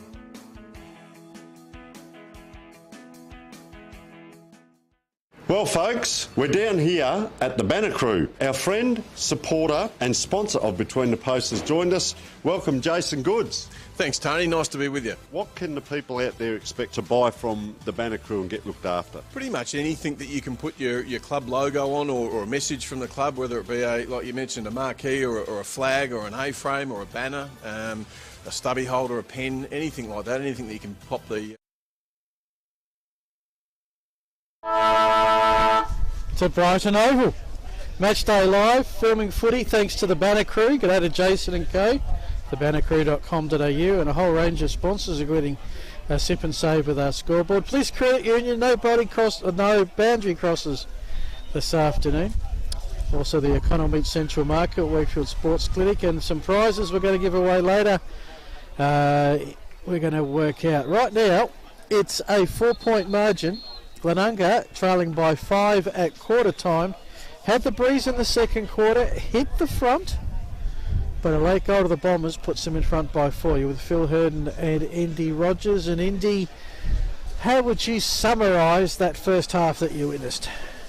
Well, I think it was a matter of Brighton looking as though they had the territory dominance to really run away with the game, but Glenunga managed to stay intact, and based on their record playing home and away, they don't need to be comfortably winning the territory battle to try and actually keep in touch with the match. That's what Glenunga have done. They've stayed in touch with the Bombers and actually peaked in front at one point during that second quarter, but just late in that term, Brighton managed to pinch back in front, and we've got a football game on our hands, that's for sure. Only a 4-point game, 5 goals, 10 to 5 goals 6, but That does read the 4 extra scoring opportunities, which Brighton had in the first quarter.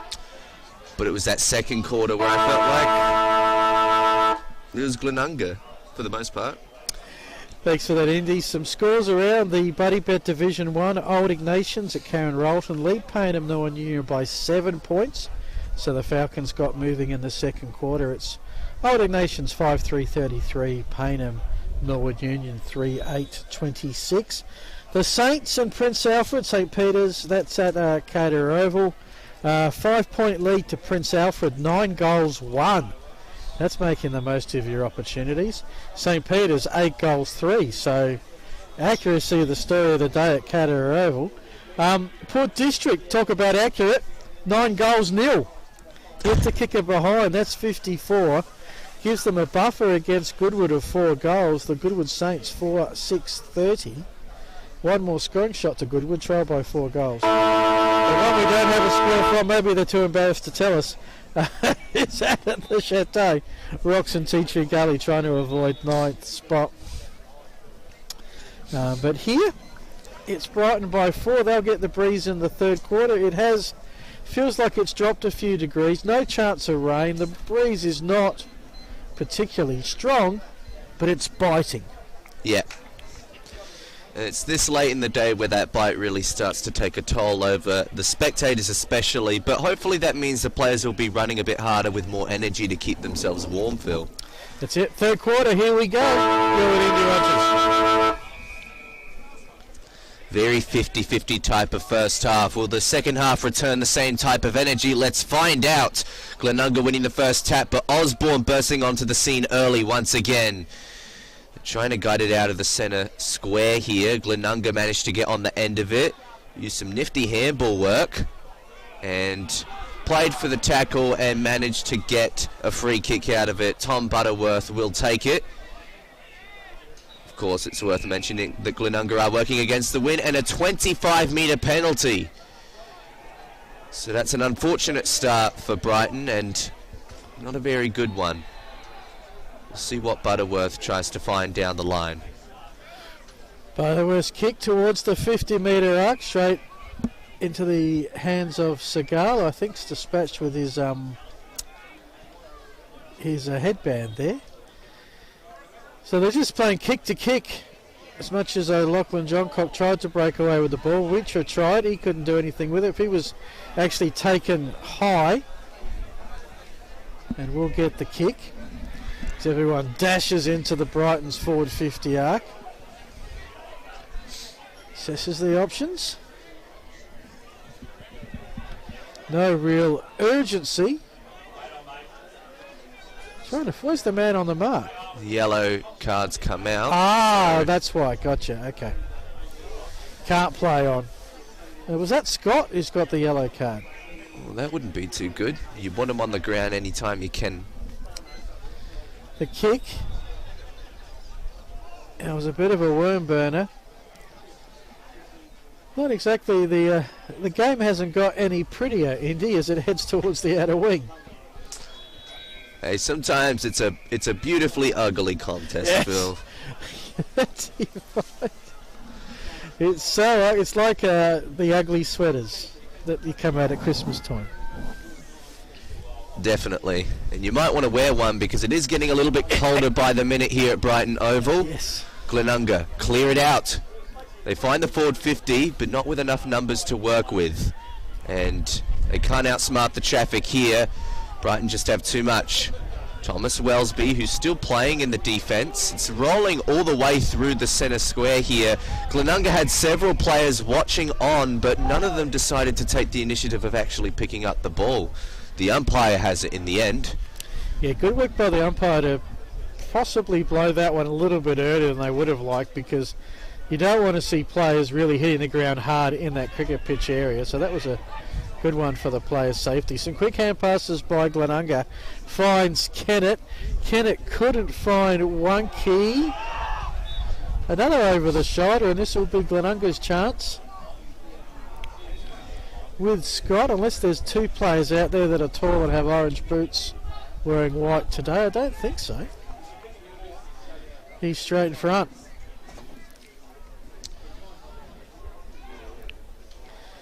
has 2.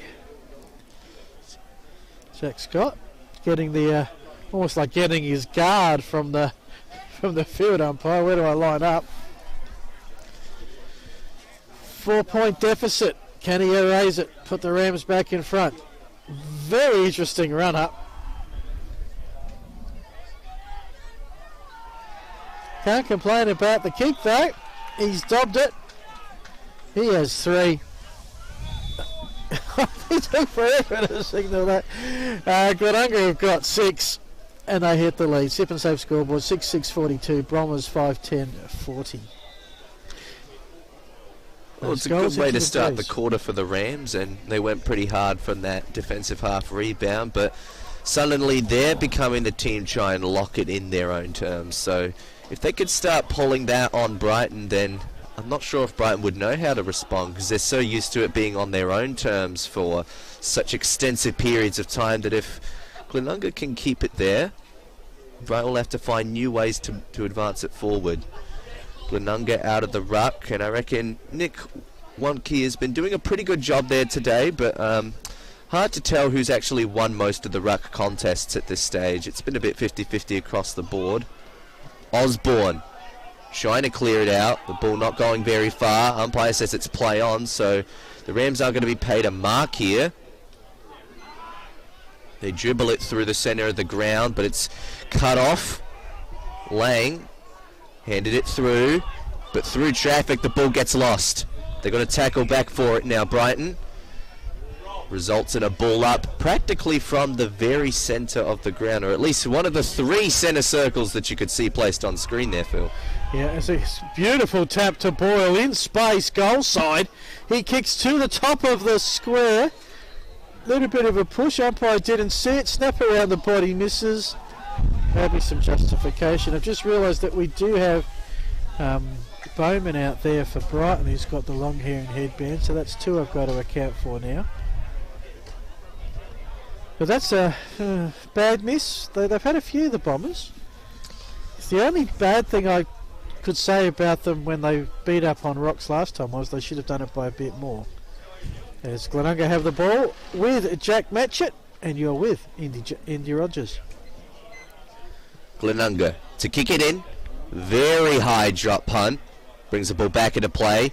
Dixon was at the back of the pack, didn't take the mark, but he did at least assist a bit there with trying to force it over the boundary line.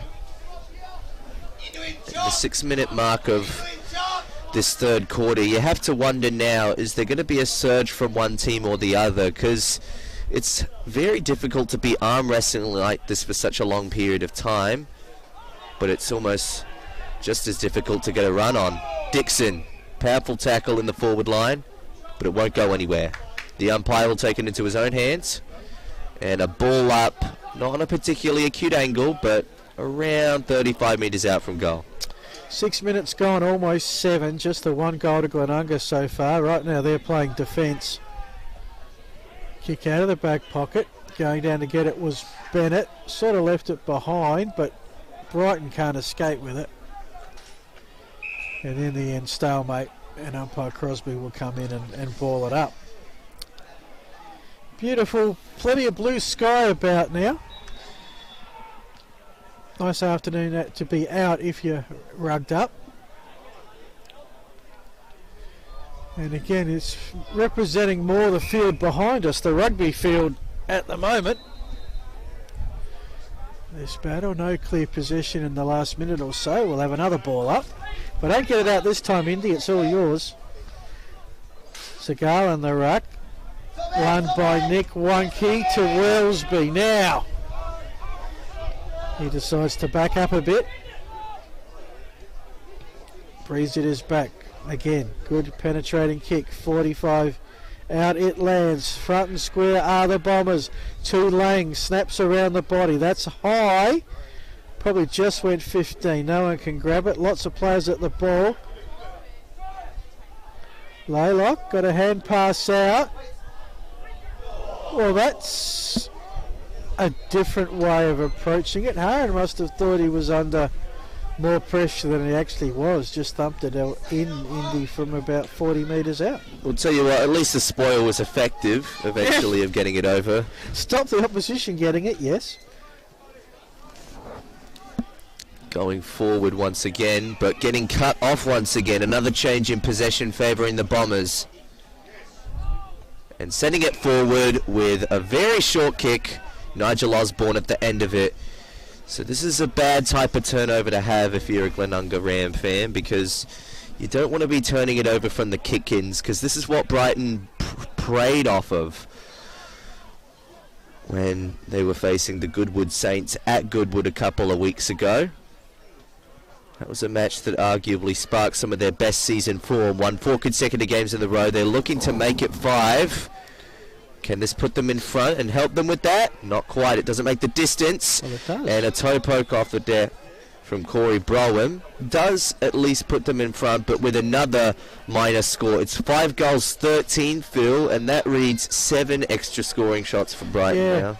Thing is, though, a lot of those 13 behinds have been scored by Glenunga. Rush behinds? In conceding, yeah, exactly. So they're not all 13 missed shots. The Seagull got up high, didn't take the mark, but again, Brighton momentarily won possession of the footy. Will be another stoppage. There's been a highlight today. It has been some of the grabs that we've seen.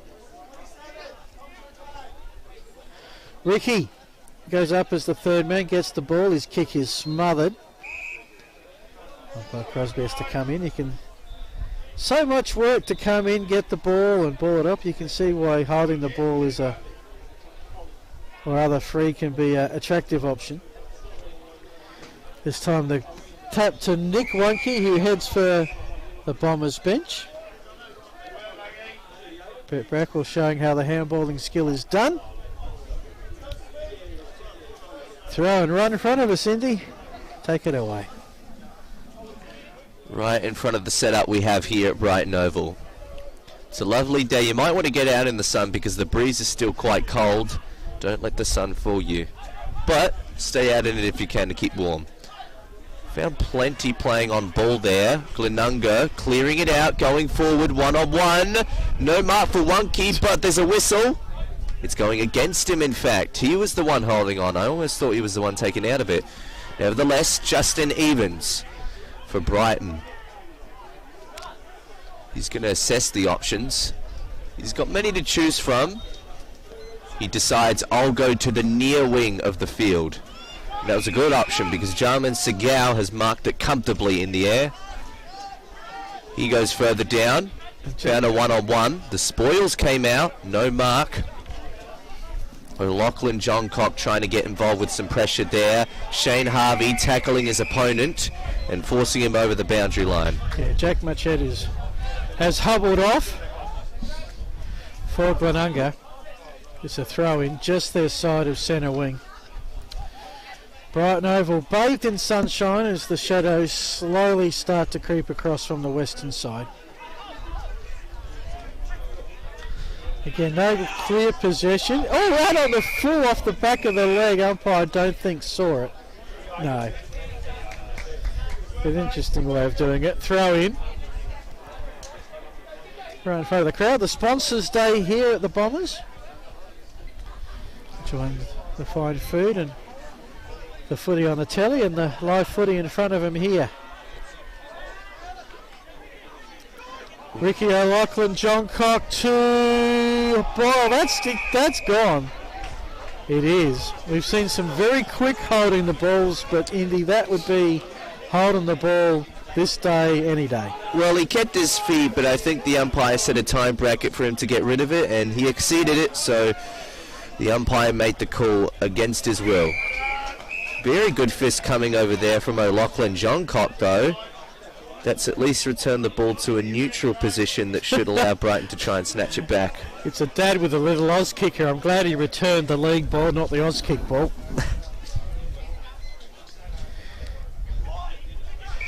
Players almost having to protect their eyesight from the sun now.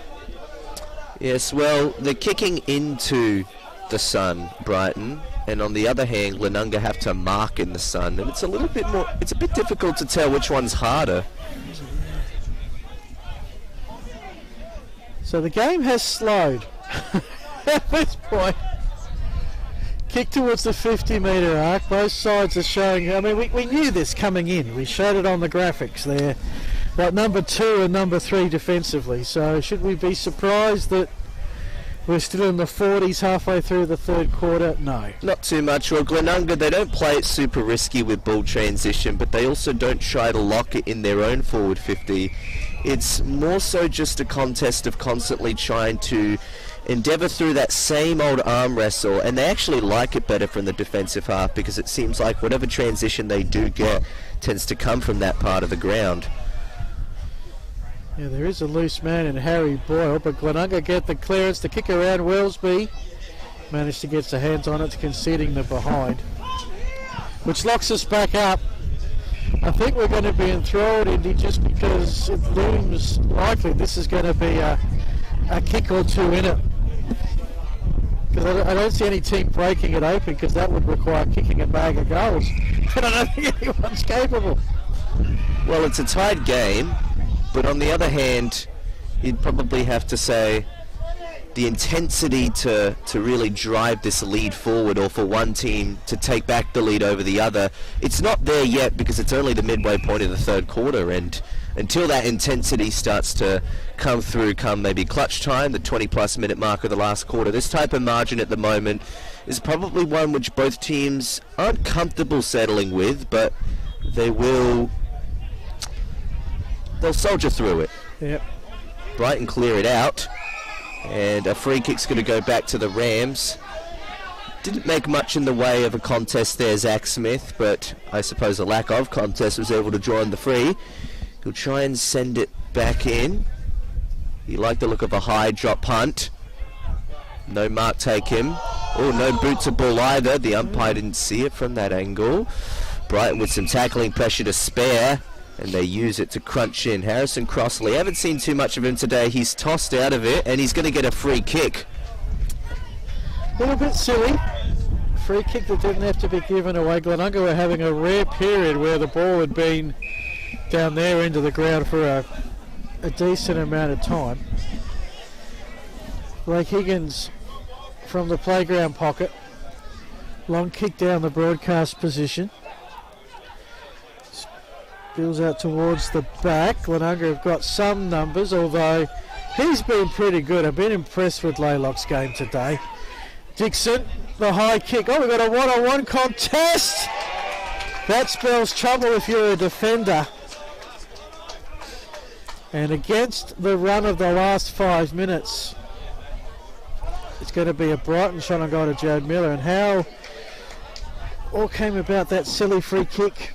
Yeah, probably we're playing a bit of a lockdown man-to-man style like Glenunga do, is that you have to really trust the matchups that you put on, and at some point one of the matchups isn't going to favour you, and in this instance Jared Miller has missed. He's missed badly. Some aggravation crawling in to the Brighton fans here. Who would like this game What to does be that put put the away score with at? the Brighton- opportunities they've had. It gave Brighton the lead. So that's 5-14 are the Bombers.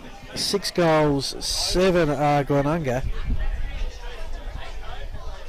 18 scoring shots to 13 for a 1-point lead. High kick. This might be coming up towards us in a sec. Certainly not going to land in the field of play. Brighton will get the ball back. Indy, I'm having no luck commentating this game. I'm going to handball to you to see if you can bring some semblance of skill to it all. Yes, this could be some calm before a massive fourth quarter storm of bashing bodies and very rushed energy. Well, No. right now it's a bit of a slogfest. Hey, in fairness, Jack Plenty's kick did stay in play, so it's not out. Did it stay in play? Yeah, it bounced in play, so Sorry. it will be thrown up by the umpire. Okay. What's your thoughts on last disposal rule? Have you seen it in action anywhere? Well, the Hills Football League utilises the last touch rule, so I've seen it in action. The sample also does so, as we know. I think it really depends. I don't think it particularly speeds up the pace of the game like some claim it does. But I also think that, on the other hand, it can remove an aspect of games that leads to... Certainly means a little bit more corridor play. I've tended to find few less outside options. It's an interesting talking point. I have mixed feelings on it overall, but none to express here. I want to express my opinions on Glenunga. Right now their ball movement is looking pretty good, better than normal. That shot punt effort, not too bad, better than most scoring efforts we've seen in this game, but Chugakis was the one getting that kickoff. Chugakis? Okay, I'll go with that. That was an audacious shot, because that's the pocket where you're barely going to have any chance, and that was right by the boundary. Brighton a chance to play on. Long kick out towards our broadcast position. Zach Smith flies. Got first grab, couldn't hold it. Ricky Lachlan John Cock to Lang. His kick around the body. Ricochets off a few players. Nothing pretty at the moment. Zach Smith, Illingworth thought he had it, was taken from him. Touch ball on the half forward flank. And it spills out of bounds. So what are we now? We're 5-13. So this quarter, and it's interesting that the scoreboard has got an extra behind than we have. So the scoreboard actually has an extra behind for both parties. So we'll see how that plays out. There's been so many of them, I don't blame anyone for losing track. We go with the scoreboard at the ground, it says 5-15. Brighton have kicked 5 behinds with the wind in 20 minutes of football with the breeze. Well, we talked about a lot of those behinds being rushed, but then things like that shot from Miller at the other end don't help at all. This could... Nope, not quite. They're getting closer. They're inching closer to proper accuracy, but Samuel Parsons only levels the scores, and this game is still in a perfectly poised position, as it nearly was at the beginning of the quarter, but now it's quite literally a tied game. You'd have to say, if you're coming home with the breeze, not that it's had a massive impact on the scoreboard bar the first quarter, that this is suiting Glenunga. Or maybe we're just overplaying the breeze that just seems to have calmed down a bit now. So if you are watching, then you would know that there's only been one goal in this entire quarter. Yep, against the breeze. And at the moment, I think there's once again a bit of confusion on the scoreboard ahead. Oh, they've gone back a point now. So our producer was saying, told you I was right. It's 44-44.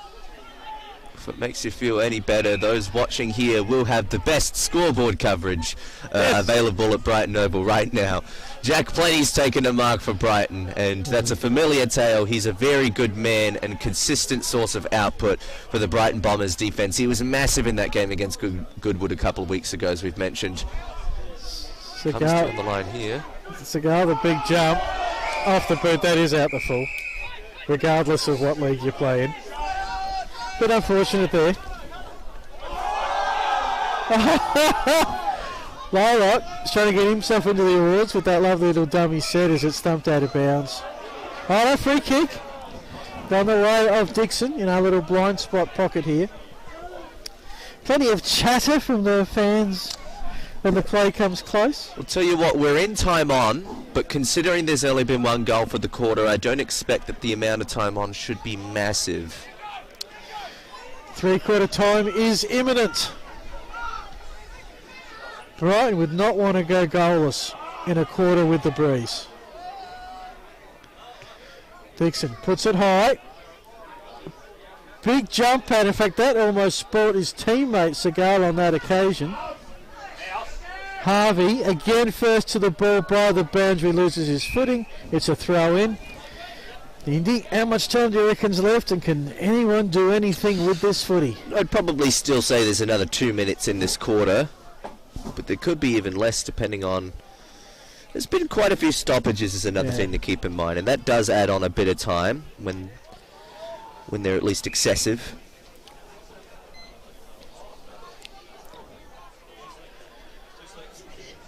Tackling pressure from Glenunga forces another ball up here in the Brighton forward line. 23-minute mark. can Goodwood find a way to avoid a goalless quarter? Based on the way it currently looks, they won't be trailing. They got a free kick here, and this could be a moment of excitement for the fans, but you can't trust anyone right now after Jared Miller missed a shot from basically the same position earlier in the game. It is in the hands of Nigel Osborne, though, and he can kick a goal. Yeah, so if you had to pick someone to have that trust, we're setting him up really badly here for a woeful shot. But it is definitely gettable. We saw Glenunga in the first quarter kick a goal down the other end as the siren went. Nigel Osborne steps in. Simple routine exercise for him. Just as hard to come by, but a 3-goal performance from Nigel Osborne is very trustworthy.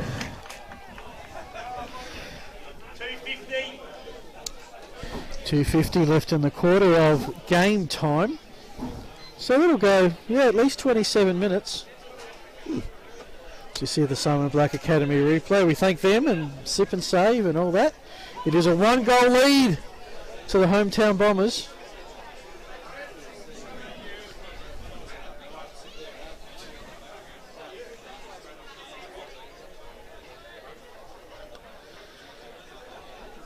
Coach Backwell by the sidelines issuing some instructions to the run-up.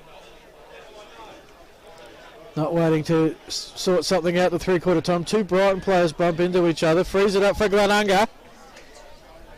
High kick. They've been kicking them high all day. Chance for the Brighton D to thump it away. Harvey again first to the ball.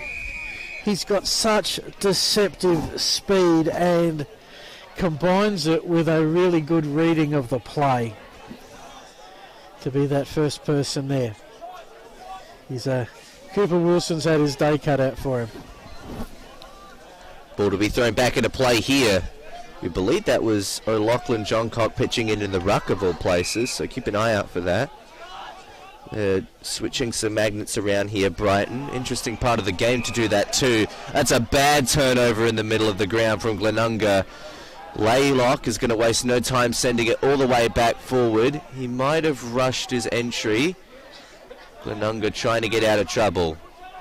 They might do so. Jack Matchett tries to make sure of it. He does. Tolly Kennett. They're playing it slow now. It's probably better to tick time off of the clock here, although any chance to level the scores for 3-quarter time would be warmly welcomed by the Rams fans. They haven't got much time to do it. Some handball work. Maybe a bit too big for its own good. They keep it alive. They chip it forward again. There's a whistle. And yes, it's going to be for the mark that's paid to Bo Schwartz. The Rams with that opportunity we just talked about to level the scores going into 3-quarter time. It's been a grindy quarter. It's been a real arm wrestle, but this is what matters now. A couple of tall defenders have gone back to the goal line. That's where I'd be sending him right now. Distance for mine is questionable. Yes, especially with the wind working against him. He's got to wrestle the wind, and he's got to wrestle this margin back. Can he square it all up? He had the distance, not the accuracy. It's a minor score. It's now a straight kick to get them back in front. And for Brighton, they should be going into 3-quarter time with the lead at this stage, you'd reckon. Hayden Kernahan takes a mark. He looks around. They're happy to play chip kick here. Don't want to take too many bold risks. And a lot of tired bodies out there will probably just be eager to refresh themselves up, but this could change things. Zach Smith has taken a really nice intercept mark. A bit of hang time to go with it too. We've had a couple of really good contested marks in this game. Going further, didn't favour anybody. Jack Blenny's tackle is harsh though, and that's going to give Glenunga a set shot, Phil. So now they could actually end the quarter with the lead. I reckon that siren is within a minute away, so you could be spot on. Of course, time is, I think, just blown off momentarily to reset everything. Bo Schwartz, this time, there you go. Blake Higgins. He starts his warm-up from outside the arc, but he'll certainly finish within it. Sorry, Bo Schwartz. Let's get the names mixed up. Can he get the lead back for Glenunga?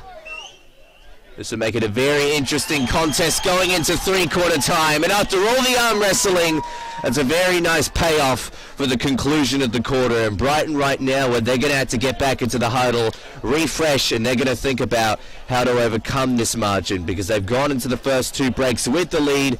They've now lost it.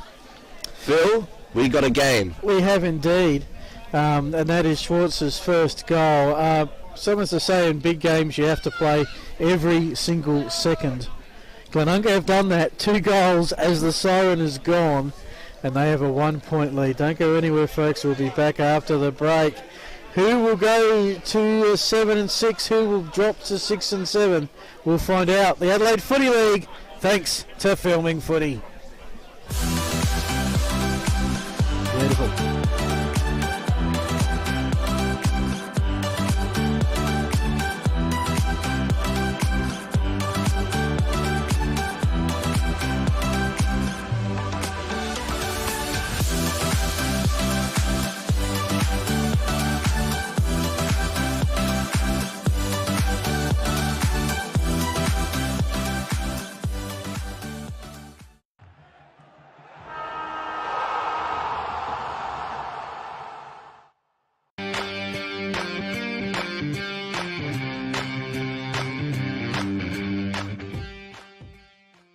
G'day guys, the Simon Black Academy is all about education and sport. Our partner in education is Torrens University, where our students either do a 1-year diploma course or a 3-year Bachelor of Business. Around that we run a football and athletic program based here at Norwood Oval, and it's all about trying to develop and take our students' game to a new level. Around that also, our third pillar, besides education and football, is personal development. If you want to get involved, check out our website, which is simonblack.com.au.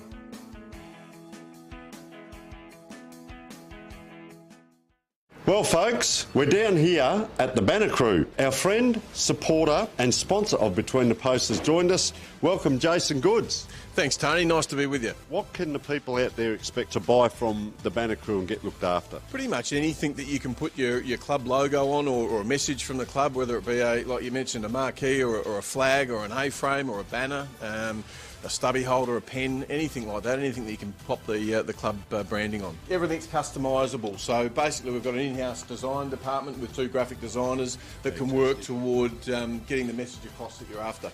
We're down here at 318 to 326 St Vincent Street, Port Adelaide. Jason, thank you so much for your support.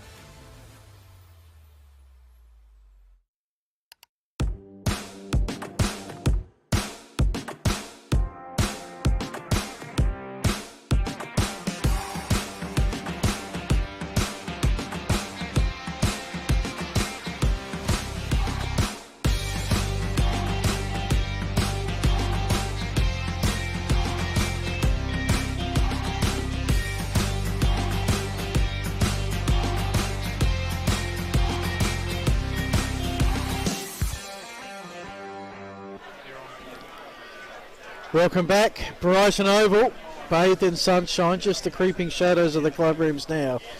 We've got ourselves a game.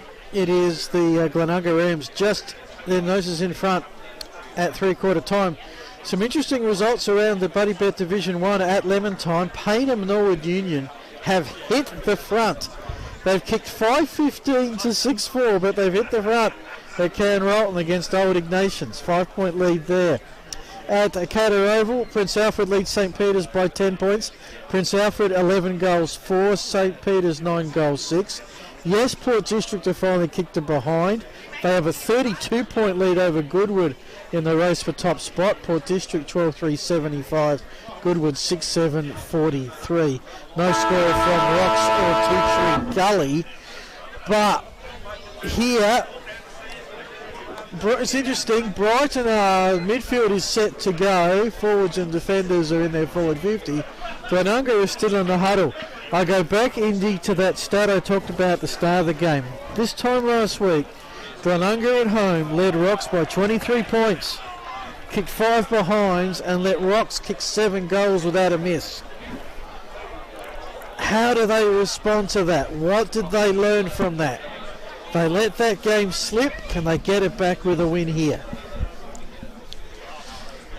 The biggest thing to take away from a result like that is to stay awake. You prove your best football in patches and portions of games, but 4 quarters of consistent football is ultimately the way to stay in. And you can say that both these teams have been consistent for 3 quarters, consistently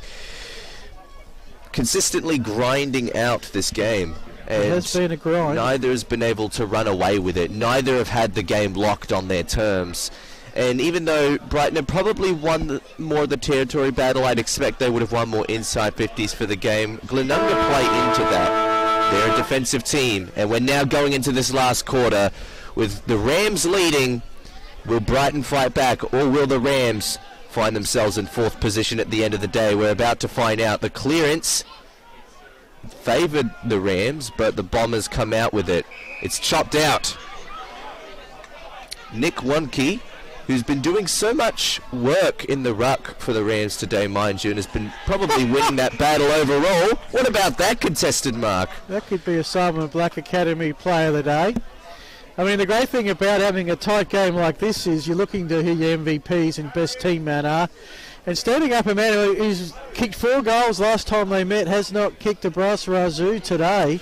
Just taking a look at one of his teammates, Lincoln Bennett, who got hurt off of that mark there. Yeah, well, there was a lot of players. Couple of mark of the day contenders. Tell you what, I reckon Nigel Osborne might have gotten the best, but that could change. We've got to discuss that one in detail. Ultimately, a set shot here is missed, takes the margin up an extra point. Technically, by the rules of mathematics, doubles the margin. Doubles the margin to 2. To 2 points. 52-50, favour of the visitors. They have the lead, they have the breeze. Just not much of a lead. Hot footy on the half-back flank. Good to see it played on our wing. Glenunga look like they're winning this. Parsons to Machette, who's back on, which is good to see. Ends up out of bounds for a throw-in.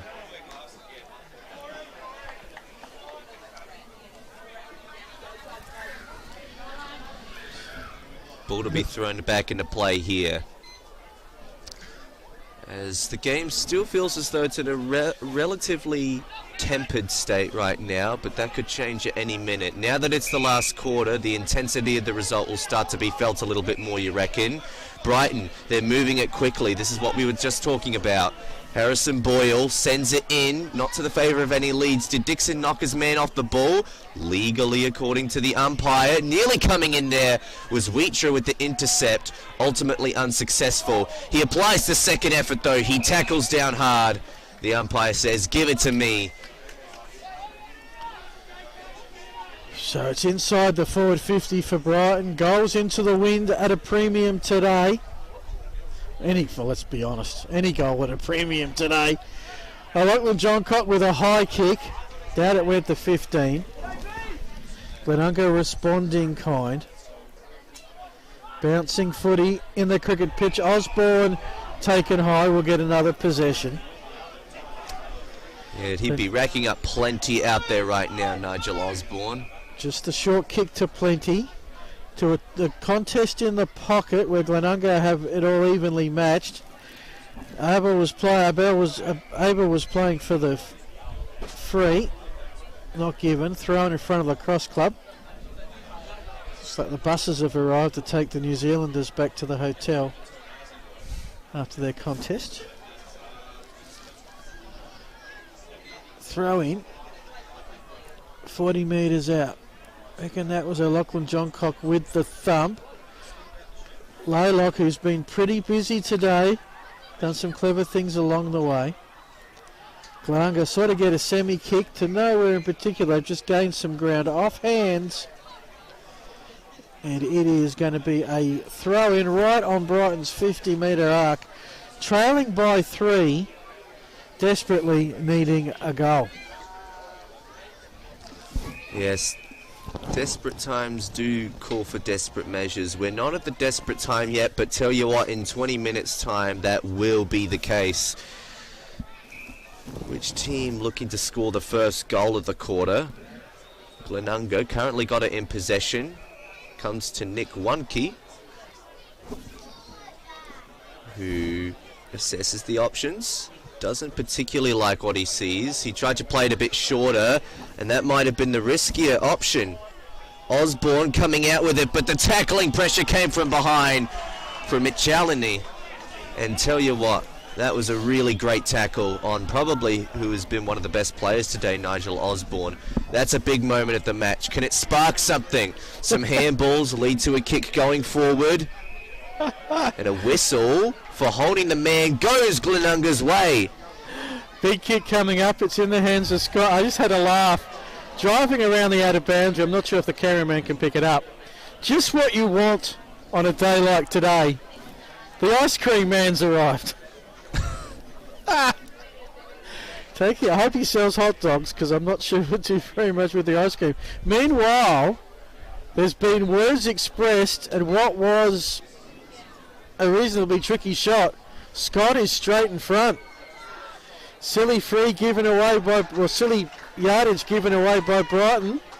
Scott has got to go into the award category for Glenunga now. Has got 4. And this is the biggest lead Glenunga have had all day. It's 9 points. They have the lead. They have the momentum. They've kicked the last 2 goals. This wouldn't be the largest lead of the day now, would it? Not for Brighton, but Brighton didn't. I reckon Brighton got it up to about 15. For Glenunga, yes. The margin, say, is 9 points. Glenunga have never been more than a goal in front. Yeah.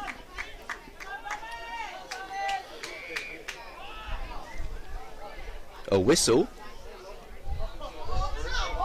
Oh, it's going Glenunga's way. So Bang. This is a deadly time of the game to give away a free like that. The clearance has gone straight forward, right down the spine. Glenunga come in with the tackling pressure. They didn't come out with the ball, but tell you what, danger's brewing now, I reckon. That is a dangerous time of the game to be giving away a free kick straight before the ball is bounced in the centre. Ball spills, almost the shot from Chagakis, couldn't get the kick away. Eventually one emerges just for a behind, makes it a double-digit lead for Glenunga. Sip and save scoreboard, as the behinds are raking up for everybody now. Glenunga will be 8 goals 12 to 6 goals 14. Osborne again tries to fly, but this occasion Parsons holds his ground. Showing some dash was Schwartz, got the kick away. Glenunga have some numbers, and they have the grab.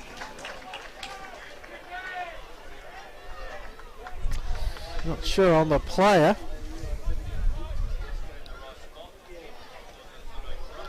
It's number 12, Lincoln Bennett, who has 1 goal. It's not the dagger, Indy. It's not the game sealer, but if he can snag it, as the ice cream van leaves without a customer, if he can snag it, it's going to be a hard road for Brighton, I reckon. Well, I hope that the Brighton players aren't thinking too much about that truck. No, he's missed to the left. Hopefully that miss will put their heads back where they need to be. Maybe mine as well. Jack Plenty from fullback will set up for the Bombers. In fact, he elects a very long kick in. It's a favourable one by the looks of things. Justin Evans goes longer. Coming in late was Dylan Lang. Didn't take the mark though. He's got a lot of opponents to work around. Nigel Osborne tackled his man too early. Glenunga are going to get the ball back. Unfortunately, Indy, I think the loser of this game is going to look at the scoreboard, look through the video, look at some of the opportunities and say, gee, we could have won this. As it goes to the back of the pack, it's right by the line. Got the kick away. No! Tackled was holding the ball. I understood exactly what he was trying to do. He was trying to create an angle that when he had it didn't exist because Brighton players are in the way. But gee, that was also close. The last line of defence brought to you by Hayden Kernahan. Very ferocious tackle. And that's a very big one that could potentially keep the Bombers in this match. I mean, they're not out of it. They're down by 11 points, and we're not even at the 10-minute mark of the last quarter yet. Yeah, they've got to score 2 goals, having scored 6 all day. And pass out of bounds by the scoreboard. And Lachlan Johncock, of course, the scoreboard you could see on screen today over there at the venue is unfortunately not working, but you have the best scoreboard at the Oval, provided of course by our team at Dartfish. That's right, the filming footy crew. Well, through the hands of Plenty. He got it back, then he got tackled, somehow escaped with it. Kernahan, he's got it. He'll show some dash. There he goes, off 50 to the outer wing.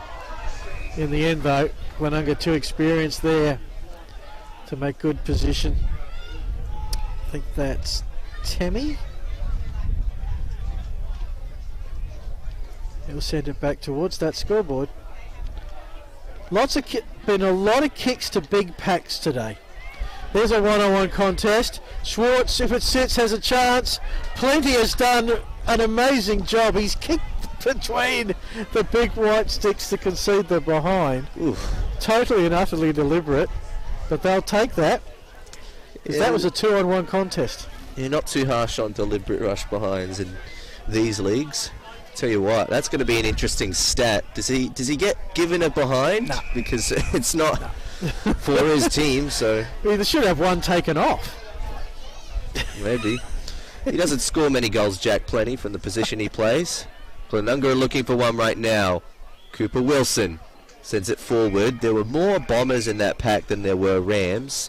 The result is a boundary line throw-in, so I guess that was a little bit more favourable for them based on that. Now Glenunga are playing with a loose defender in James Wunke. I reckon that's not a bad tactic when you're in this situation. They've got an extra tool, so that means that they'll have... They probably should have played with an extra 5 defenders last week. Trying to reverse that result, and a win here would be huge for them.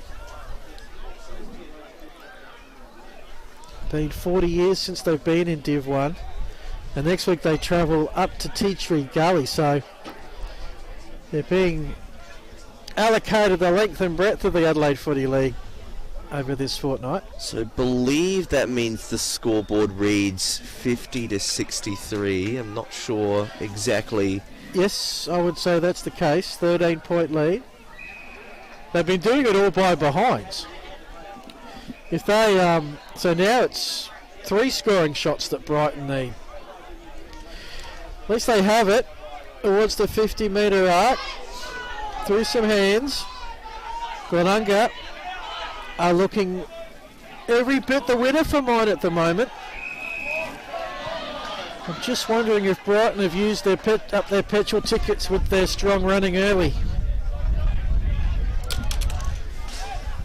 That said, a goal could flip it. Yes. Luke Tragickies sends it forward. Fell into the hands of a Brighton player, but he didn't keep the mark, and the ricochet off the palm led to the ball stumbling over the line. Boundary throw in. I reckon one more goal and Glenunga could make it really difficult for the Bombers. So the other thing that we really need to know is the time clock. Yeah. Because someone's got a job to do at the 20-minute mark.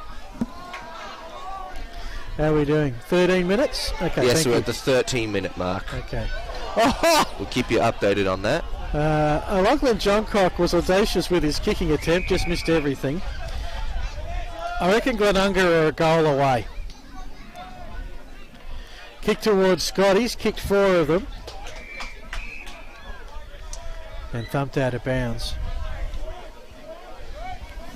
So let's work through this. Not the greatest thing to do it on air, but in tight games we really don't have much of a choice.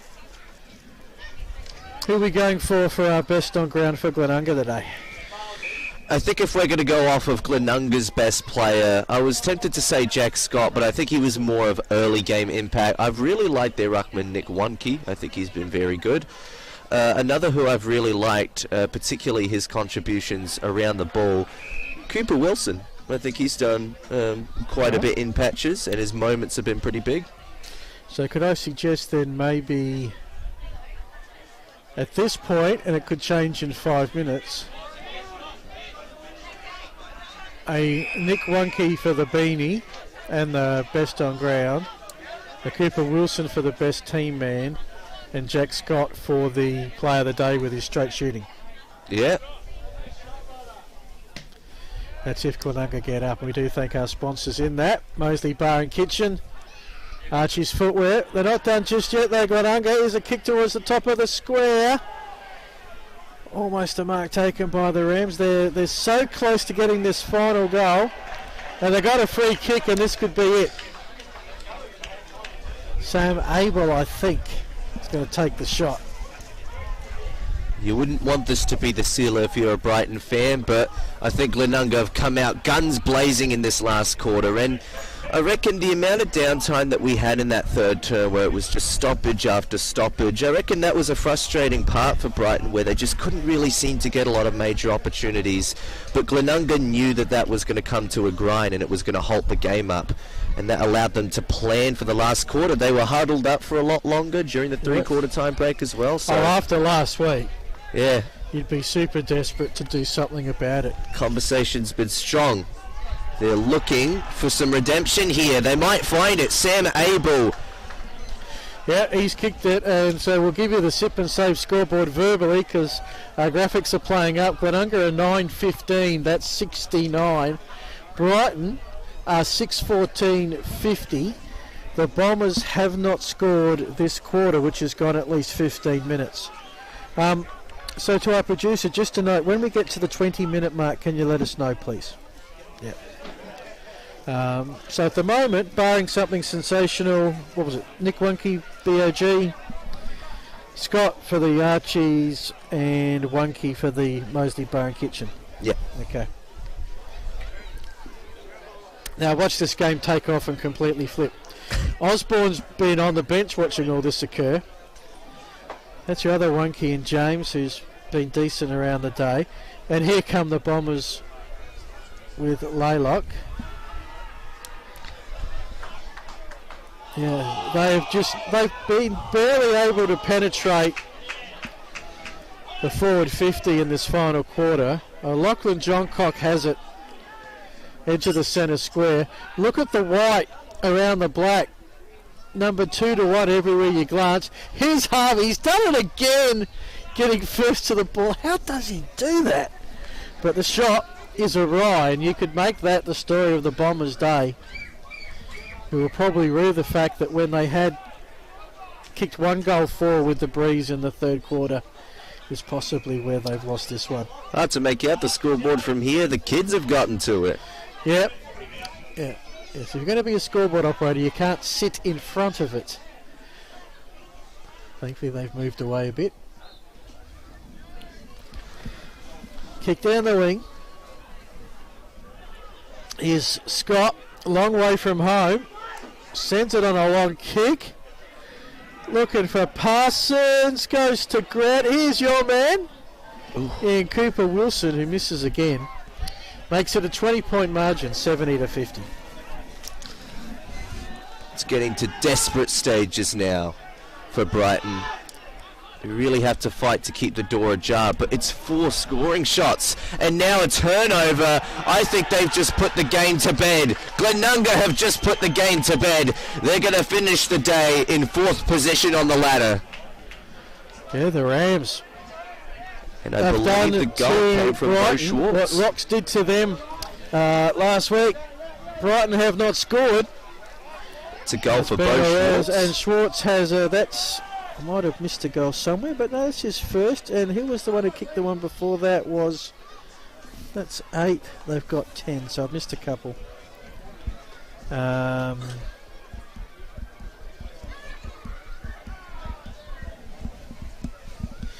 I'll have to come back to you on that one.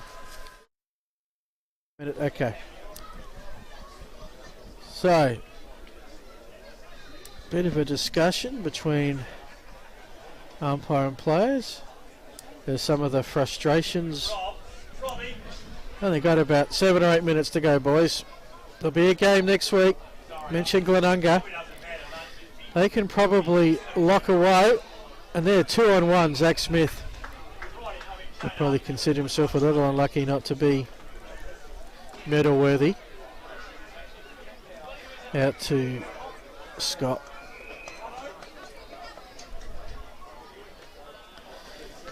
The Bombers next week travel to Karen Rolton and play Old Ignatians, which virtually becomes an elimination final. If Old Ickies do get up and they were trailing Paynham, then they'd both be 6 and 7 going into that one. Yes, some tackling pressure here. Wilson Cooper. Cooper Wilson. You make sure the ball doesn't go anywhere. The umpire verifies that it won't. We got a ball up.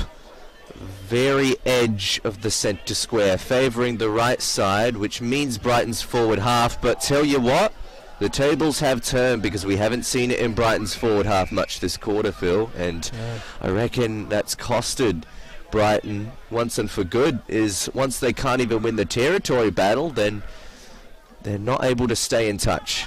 Dixon was in the ruck there. It was Schwartz trying to get that ball out, and well, Wonke had to come in and force a tackle. In fact, the free kicks come out. It's going Brighton's way. Will Bowman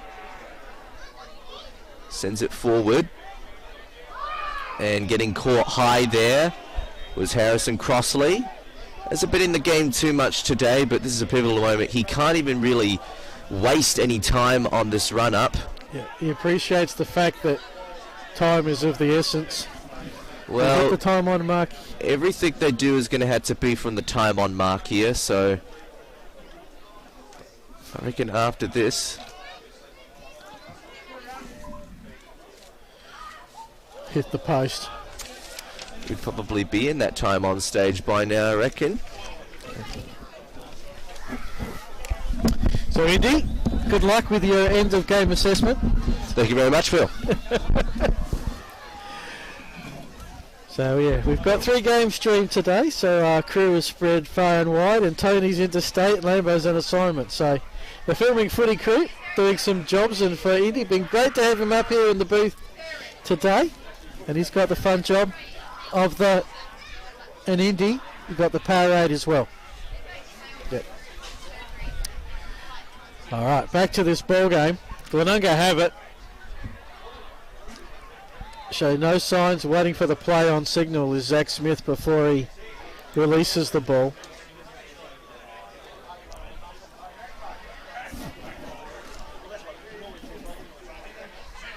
No. Indy, no. The box of parade.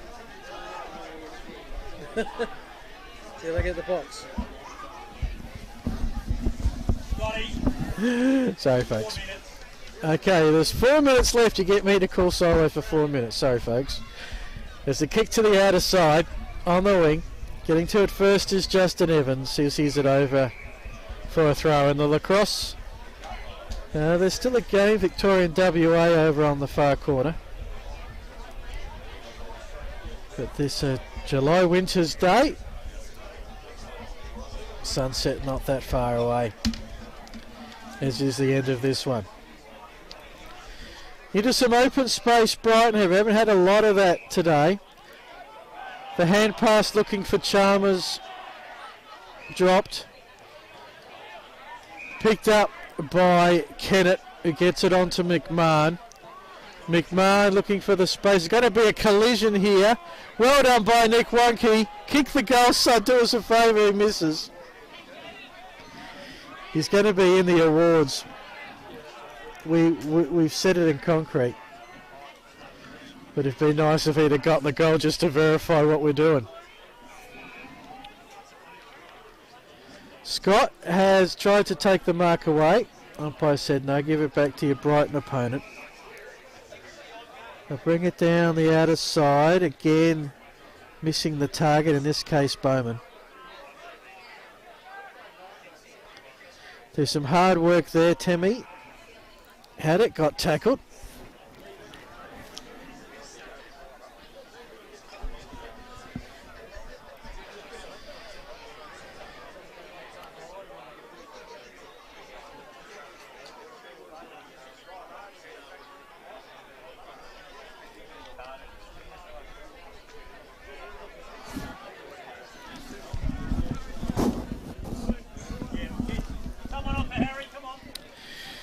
So it really has gone down to a crawl.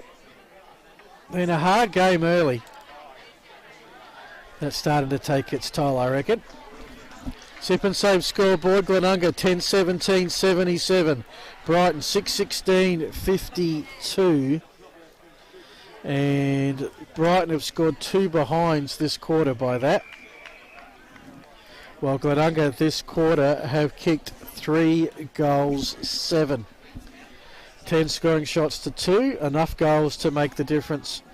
This is the largest margin of the match for anyone. Don't forget, during the weeks, folks, the weekly wrap, the Adelaide Footy League Facebook page will be there on tomorrow night. All the scores and ladders in the men's A grade around the Adelaide Footy League, divs 1 to 7. During the week, between the posts, with some interviews and analysis with Jacko and crew. Plenty of other goals, marks of the week. So make sure you keep your eye on that Facebook page. And of course, all the results across Adelaide Footy League of all the grades, goal scorers, best players, the Sunday Mail tomorrow morning. 2 pages worth of footy. Yeah. Can barely raise a jog, and no one's really complaining. High kick. It's been on this outer side between the 50s for about the last 4 minutes. Brighton have taken a mark in front of the reversed ute there with a bunch of fans. We'll see another high kick. Glenunga's turn to take a mark, I think. No, this one will go to ground level.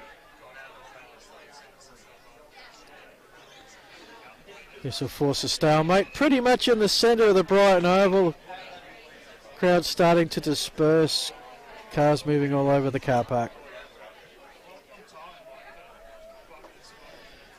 Lachlan Johncock, hand pass out to Harvey.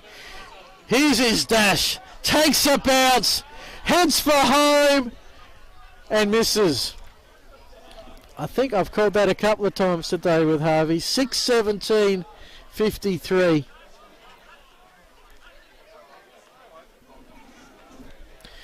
To 10-17-77. 4 goals straight. With just a couple of minutes left. 10-17 to 6-17, yep. We'll wrap it up.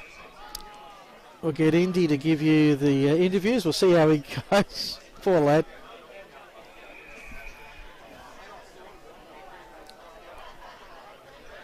Here comes the kick across for Brighton.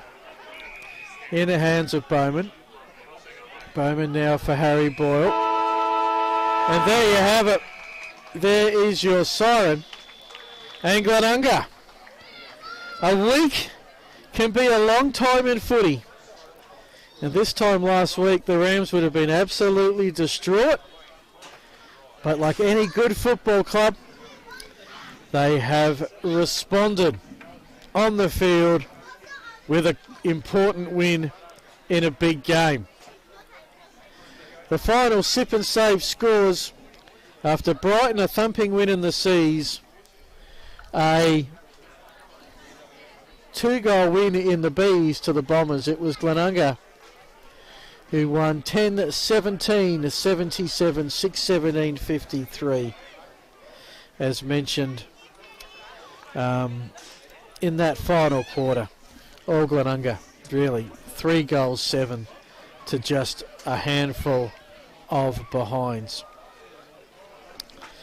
See if there's any final results around the other leagues at the moment.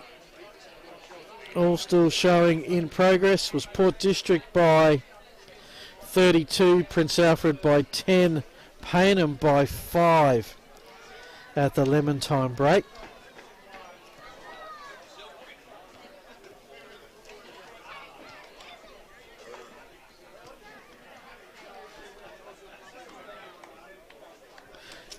Yep, Indy's he's doing a great job He's found one. The trick is you can find one that's getting the three together, and I think he's just about done it. So great work. Because right now, if you're a Ram, you just want to get in and celebrate.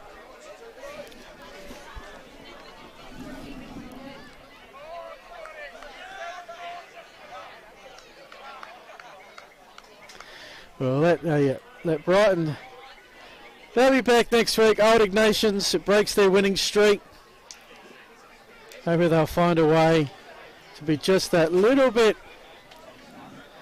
cleaner finishing up forward.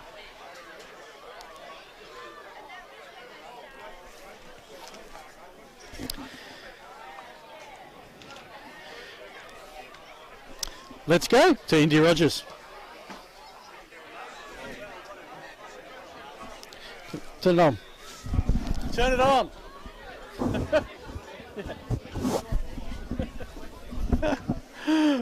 Don't tell me.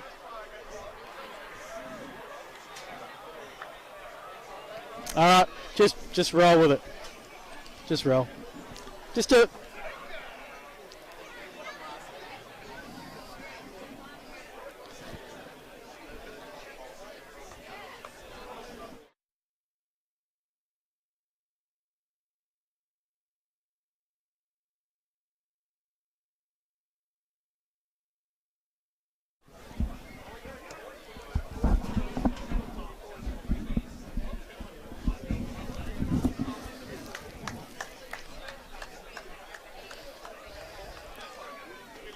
So it is number 14, Nick Wonke. He gets the beanie and the $100 New Balance voucher. It looks very appropriate in that.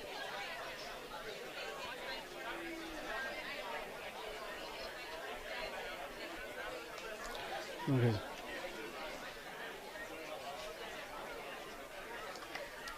All right, just.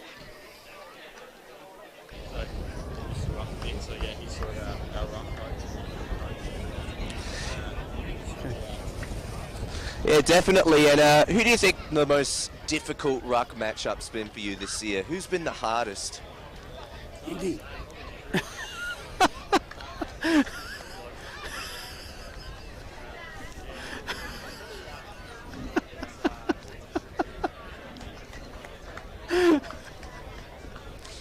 Yeah, don't worry. So the next player we're going to recognise, what we really want to do here now is recognise the best team player, and for that we want to acknowledge them with this $100 voucher for what I believe Mosley is, Bar and we just Kitchen. read that out. Yes, the Mosley Bar and Kitchen. So, congratulations. Yeah.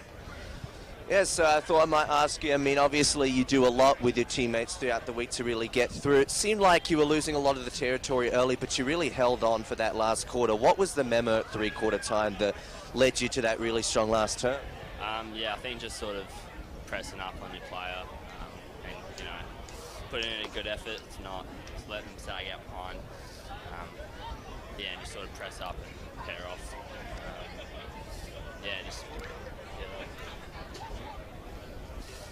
So just pressing up and pairing off on your guy. Yeah, no worries. We got one more gift, of course, for play of the day, which is the player who gave us the biggest highlight, and you took some absolutely crunching marks and kicked some really good goals early, we know, Jack Scott. Now, we don't have any vouchers for you, but we have the most valued prize that any Australian can ask for. Yeah, a couple of crockers, couple of flip-flops. And Archie's footwear. more importantly, this box here. Box of Powerade Ion 4. That one's for you, mate. So I reckon, a question for you. You went into this match knowing that you were fifth position or fifth or fourth, and this game would lock you in fourth position. So are you nearly expecting this to be kind of a finals preview? Would you be surprised to see this team, finding your team face this outfit again come final series? And how far are you planning to advance? I guess, yeah, absolutely. Like Brighton, they're a great team. We knew they would come in hard and obviously compete, and we had to play our best footy. Obviously last week we didn't bring our best, so it was Trevor, but we know we have to bring our best against the best. And obviously finals-wise, yeah, absolutely. Like we want to go play finals.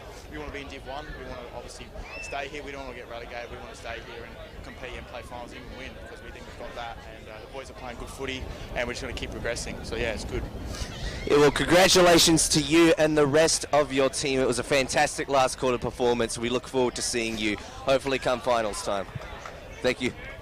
Back to you, Phil. Thank you, Indy. Well done on debut. I think we got there. And congratulations to Nick Wunke, who got the beanie. Jack Scott's got the Powerade. Come on, boys, time to drink. And probably the most popular player will be Cooper Wilson, who has the $100 voucher to the Moseley Bar and Kitchen. Could be a nice little stopover point on the way back from Brighton to Glenunga. Congratulations to the Rams. 24-point victors. Just checking in to see if we do have any final scores from the other games.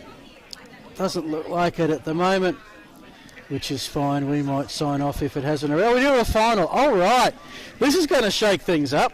Payneham Norwood Union have beat Old Ignatians. That'll be a big blow for Old Iggy's. A strong second half. Payneham 7-19-61. Defeated Old Ignatians 7-5-47. It was Prince Alfred leading St Peter's by 12 points, and it was Port District leading Goodwood by 41. No idea about Ross Trevor and Tea Gully. Doing all the hard yards today has been Indy Rogers. Indy, welcome back. Well done. How was that as an experience for you? Yeah, apologies for some of the roughness in that interview. It was hard to carry all the cargo, tell you what. That Powerade box was a bit of a testament to my arms, but it was very enjoyable to come out here to Brighton Oval today. Really nice experience, and congratulations to Glenunga on a very strong last quarter. I think Brighton will still be in the mix, and this could be, like I said in the interview, a finals preview match. I would not be surprised to see these two teams clashing together come finals time, and it could be a really interesting one, because Brighton did hold on to the lead for most of the game today. It was really just the end of that third quarter and then the entirety of that last term where they lost it. But I still think Brighton have a lot of positives to take out. They do have Nigel Osborne, one of the best midfielders in the business right now. I think there was just a couple of moments where there may be a couple of opportunities missed is a really big one, but I am very thrilled to see both teams come finals time, and I did really enjoy this experience calling with Adelaide Footy League, so thank you very much, Phil. No worries, Indy. Yeah, just a stat for Brighton: 3 goals in the first, 2 goals in the second, 1 goal in the third, goalless in the fourth. Says a tale. Indy, been a pleasure to have you. Thanks as well to Carl, who's got the buttons are pushing down, looking great, even giving us shots of the hills. Liam, our cameraman, we're on the bare bones today, but thank you, lads, done a sensational job. Don't forget, Sunday Mail tomorrow for all the scores. Weekend wrap on the Facebook page tomorrow night. Between the posts, all our sponsors, we thank them. But I reckon it's time to go and get a cup of hot soup. This is Phil Hedden saying thanks for watching and good night from Brighton Oval.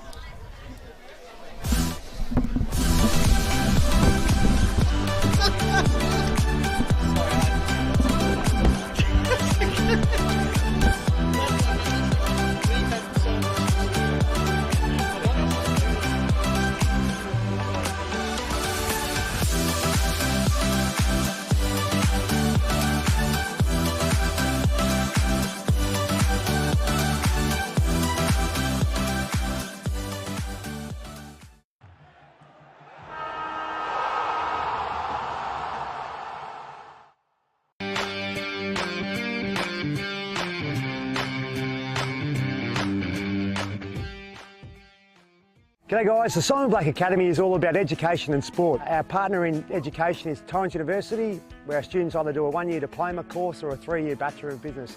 Around that we run a football and athletic program based here at Norwood Oval, and it's all about trying to develop and take our students' game to a new level. Around that also, our third pillar, besides education and football, is personal development. If you want to get involved, check out our website, which is simonblack.com.au.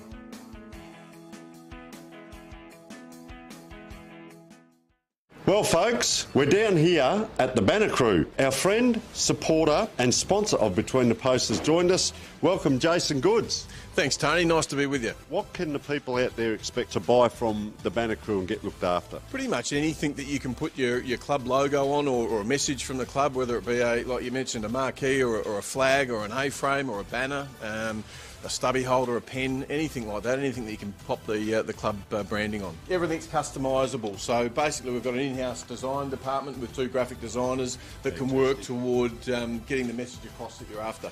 We're down here at 318 to 326 St Vincent Street, Port Adelaide. Jason, thank you so much for your support.